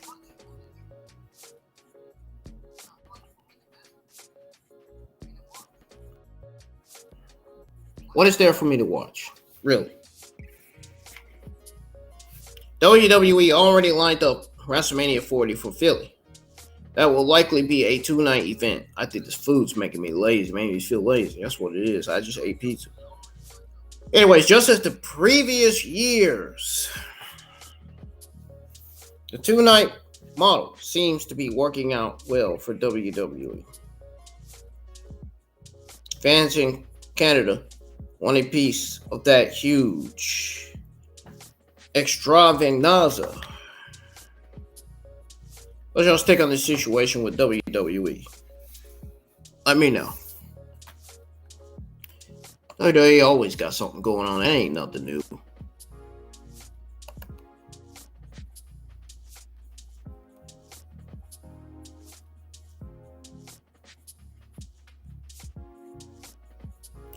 Okay, so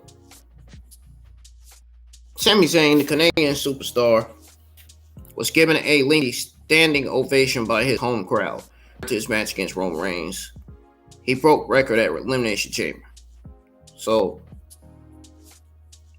at the Elimination Chamber press conference, Sami Zayn discussed the Bloodline storyline and mentioned that he corporately received the Bell Century's largest standing ovation. He says, and I quote, "I think we've walked away from this story. And it's not even done. With so many memorable segments, TV segments, that people will remember 5 to 10 years down the road. And to think, I hope at Montreal, ovation is one of those, because it's not every day you see a performer just stand in the ring for. I think somebody timed out or timed it. It was like 5 minutes and 22 seconds or something. And it was actually a Quebec historian in here somewhere called Pat Brady. And he actually, I guess, he's actually a quarterback guy. He's actually a Quebec guy. Quebec, Canada guy. In the history of the Bell Century. It's the longest ovation in the history of the building.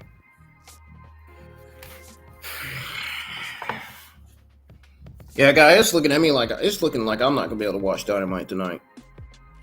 I'm gonna be late for Dynamite. I might as well not even go live. I might as well take a break from going live with Dynamite watch-alongs this week. There's just really nothing on that show that piques my interest. Nothing. Nothing, really. I don't want to watch Saraya versus Sky Blue. I don't want to watch Orange Cassidy versus Wheeler Yuta. I don't want to watch Jon Moxley versus Evil Uno. I don't want to watch that. I don't want to watch none of that. And neither do I care. Especially if there's no fucking storylines on long-term booking in AEW. Which there are not. Which there's not any long-term booking in AEW right now. Sadly to say, but it's the truth. I hate it. As soon as I end the string, I'm going late, right into bed. I'm just not feeling good. I just don't feel like going live with the AEW Dynamite Watch Along. I just don't. I'm just not feeling it tonight. I deserve a good, long fucking rest.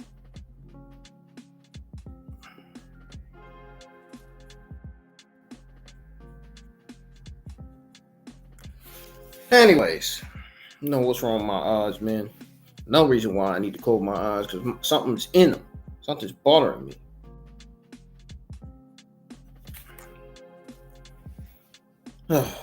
Lord have mercy. I just want to shut the stream down so bad. Like I said, y'all have no idea what I've been through, man. No idea what I've been through last year. It's not even funny.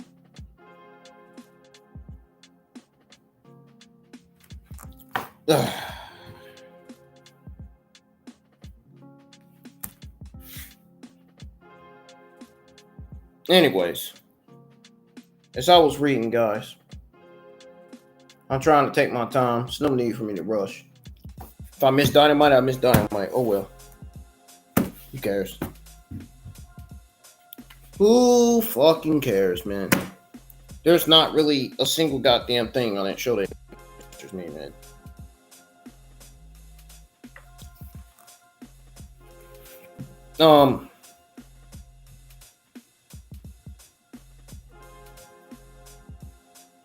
But he says that there's a Quebec historian or whatever the fuck it is. I don't know the fuck that word is.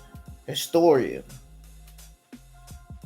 And here, somewhere, called Pat Labrotti. Now, he is a quarterback guy in the history of Bell Century. It's the longest ovation in the history of this building. End quote. This was a similar instance to Sami Zayn's first main roster match. Now,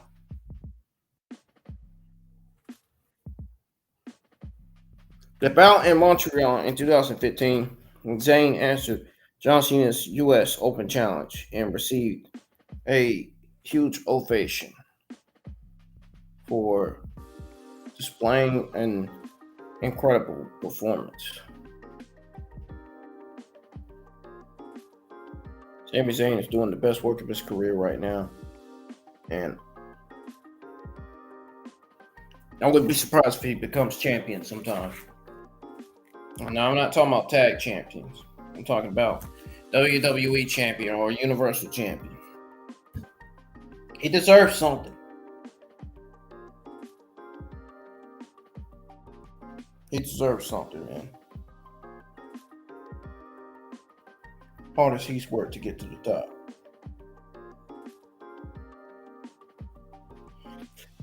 That's right. Now he has nothing. But it's awesome gimmick. And he continues to get more every week.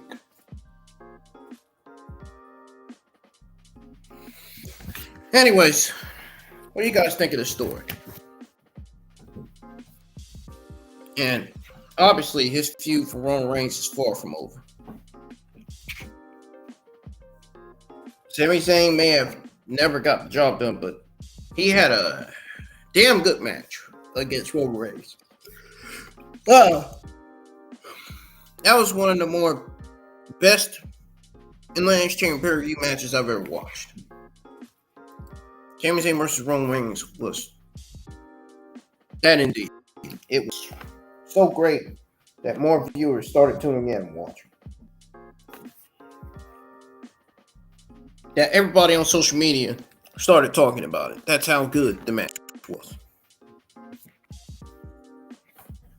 That is how fantastic the match was between Roman Reigns and Sami Zayn. John Cena. I mentioned this earlier on the Monday Night Raw review. John Cena advertised for WWE Return. Yes, folks, I'm not making it up. This is real news. This is factual news, factual information. This news is nothing fake about John Cena's advertisement for his return. And it's nothing to fake about.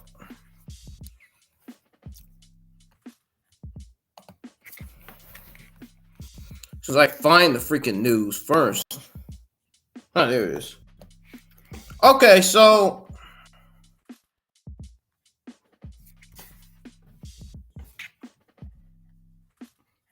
John Cena has been rumored to participate in a match at WrestleMania 39 for a long time now. So, according to Sharop Sapp on Twitter this week, 16-time world champion is set to appear on the March the 6th edition of Monday Night Raw, taking place in his hometown of Boston, Massachusetts. John Cena will appear at Raw in Boston in a few weeks, it says, and I quote, end quote.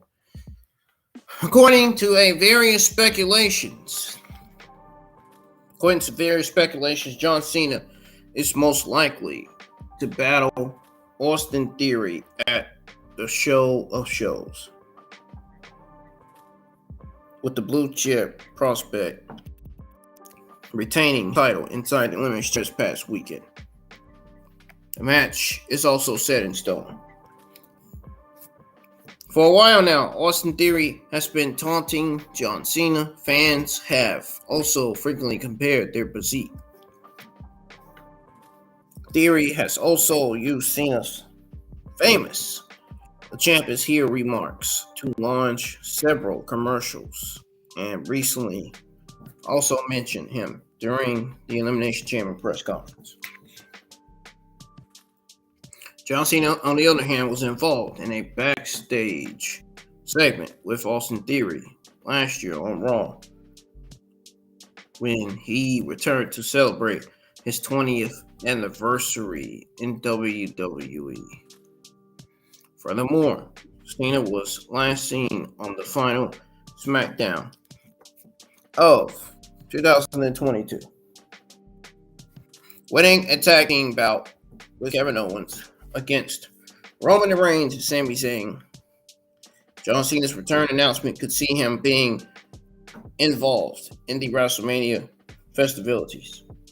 Therefore, it could be said that his appearance on the aforementioned episode on Raw could start his feud with Austin Theory, which would culminate in a bout between them for the United States Championship at WrestleMania 39 in Hollywood. In Hollywood, man. Yeah, Hollywood's a good place to live in. I doubt it. There's some places that's good, and there's some places that's bad. But there's always going to be good and evil everywhere. Wherever you go. Everywhere you go.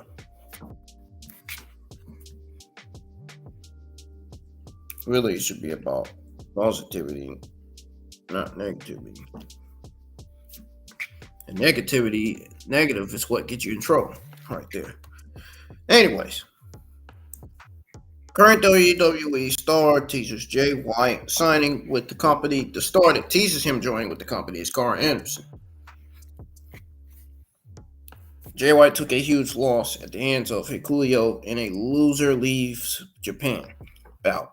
Fans pondered if the Switchblade will join AEW or WWE after the match, which took place earlier this month. The former IWGP World Heavyweight Champion was defeated by Eddie Kingston at New Japan Pro Wrestling Battle in the Valley, and a loser leaves New Japan Pro Wrestling Battle as well. As a result, it was ensured that Jay White's time in New Japan Pro Wrestling was up. With the landscape wide open for Jay White to make his mark next, current WWE star Carl Anderson has, however, suggested that he and Switchblade might work together one more time. Furthermore, he believes that White could sign with WWE soon.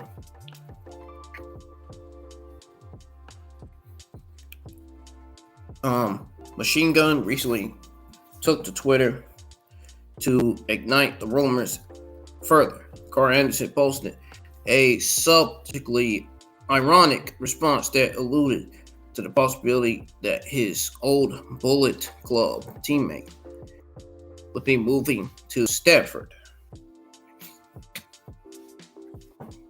It was Jay White who had reinstated Carl Anderson and his partner Luke Gallows into the Bullet Club at Impact Wrestling. We'll have to wait to see if White eventually makes his way to the global juggernaut.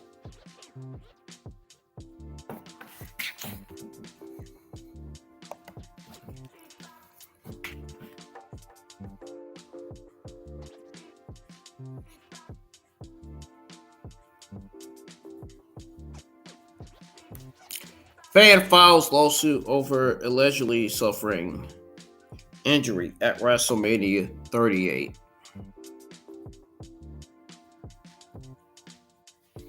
Marvin Jackson filed a lawsuit against WWE on January the 12th before the District Court of Tarrant County. Oh, I keep getting my shit wrong. This is embarrassing. People are probably like, why am I watching this review? This review is boring. No, it's not. It's just me giving out my opinions, telling the truth.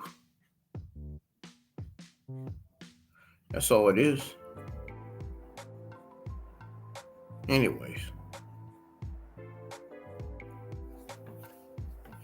Marvin Jackson filed a lawsuit against WWE on January the 12th before the District Court of Tarrant County, Texas, alleging that he lost hearing in his left ear when he attended WrestleMania 38 due to the Paraniacs or whatever it is, that took place as part of the show's production. It says here, and I quote, on or about April the 3rd, 2022, plaintiff attended WrestleMania 38, which was hosted by defendant and located at AT&T Stadium, 1 AT&T Way, end quote. Oh, it says here that plaintiff was an invite on the premises. Defendant was the occupier of the premises. Yep. That's how that went. You guys hear that? He was the occupier of the premises. And then plaintiff was sitting next to the stage at the venue. When performance began to go off, the blast from the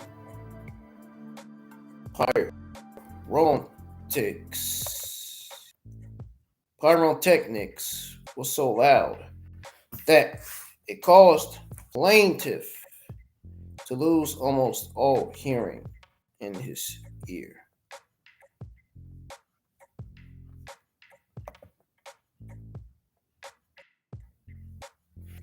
Oh man, I'm falling asleep.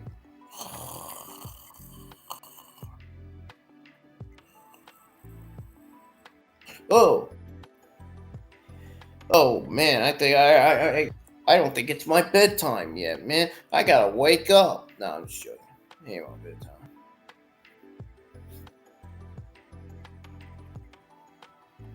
It ain't my bedtime yet. I'm only joking, guys. I'm an adult. I don't need a bedtime anymore. But I feel some type of way, man. I feel so weird. Like, bro, why do I feel like this? This doesn't feel right. Really. This does not feel right at all. I do not feel okay right now. I really don't. Tony Khan, Errol Hawaii's heated tweets were subject of conversation internationally with WWE. Okay, that kind of scared me a little bit to hear that. You guys do not want to see me. You do not want to see how sleepy my eyes are, man. You do not want to see me.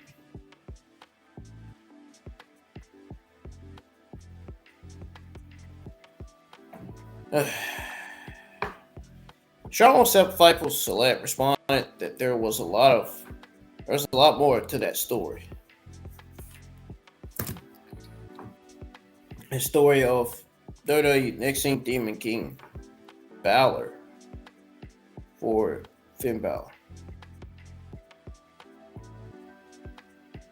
So it says here, and I quote, based on internal plans, not only was Edge versus Finn Balor listed as a Hell in a Cell match for WWE Royal Rumble, but the demon version of Finn Balor, the demon version of Finn Balor was slated to perform.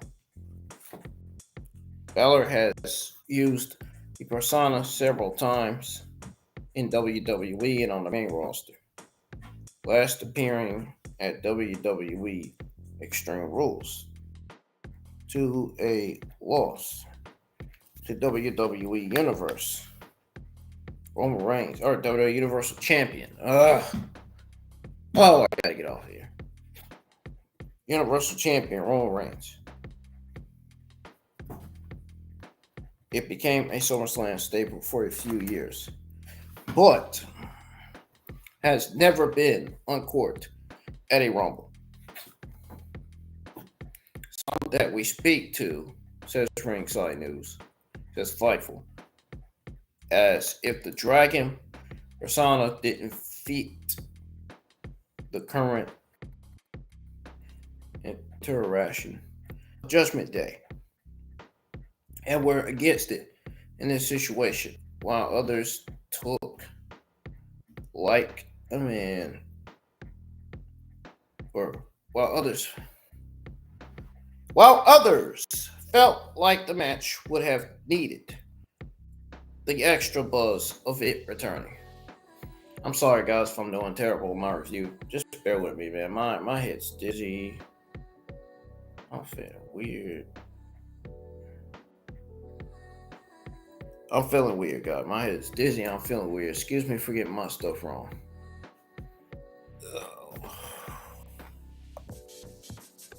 God, I knew I should have stayed off of here.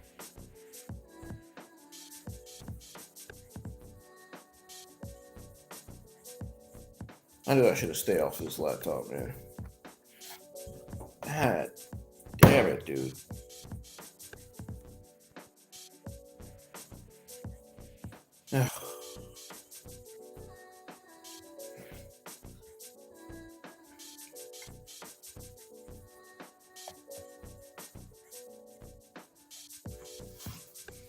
Okay. So here's what's booked for NXT next week. Braun Breaker defends, or should, wait a minute.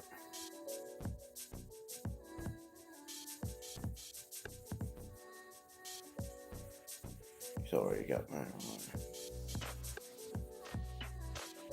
Oh, shit.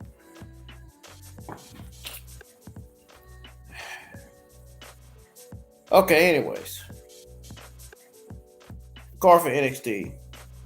Braun Breaker defending his NXT championship against Jinder Mahal.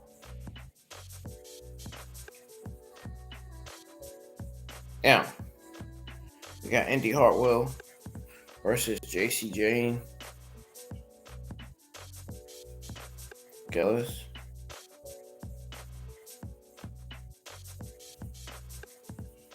Ilja Dragunov versus Trick Williams.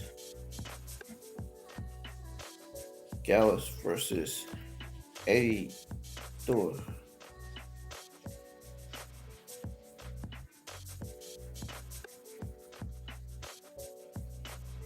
That's about it, man.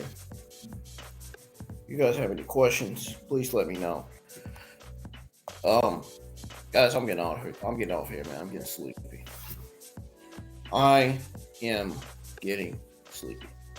I cannot take it anymore. Really.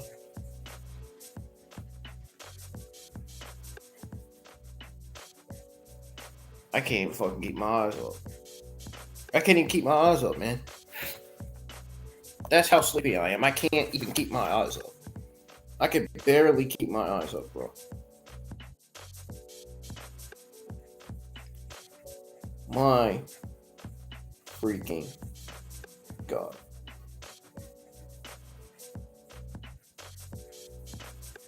I can't keep my eyes up, man. Guys, I'm gonna have to go bye-bye. I can't keep my eyes off of here. If you guys enjoyed the Raw review, hit the thumbs up. If you enjoyed me giving you WWE news, WWE, what is that in the news? Subscribe, turn on the bell for all notifications. I'm gonna be Dynamite review this week.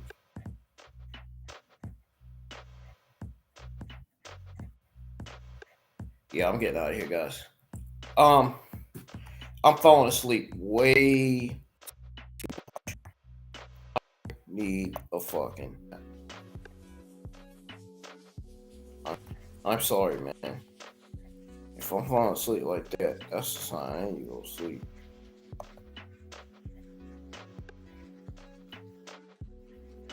Damn it, I can't. Shit.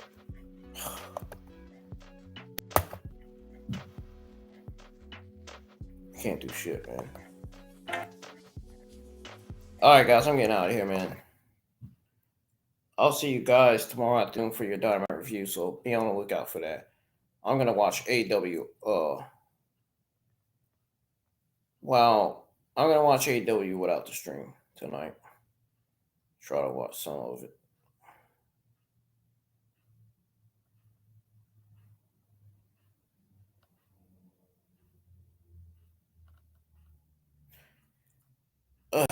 I'm getting out of here. Y'all have a good one. Hit the like button. Don't forget to turn on the bell for notifications. Keep on supporting my channel any way you can. I'll see you guys tomorrow. Or, you know what? I should see you guys tonight because I might be streaming next Monday night. If not, I'll see you guys tomorrow for the Dynamite review. I'm out of here. I'm going to get some rest. I'm not watching this. I'm not watching Dynamite. Nothing on this show seems important, man. There's no storyline developing in AEW yet, or nothing.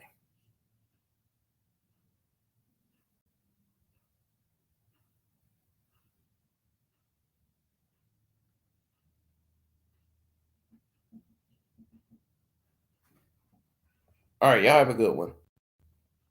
Have a good rest of your night. Stay safe. Stay home. Lot safe. And if your head is feeling some type of way, your mind feeling some type of way, just go and get some rest, like me.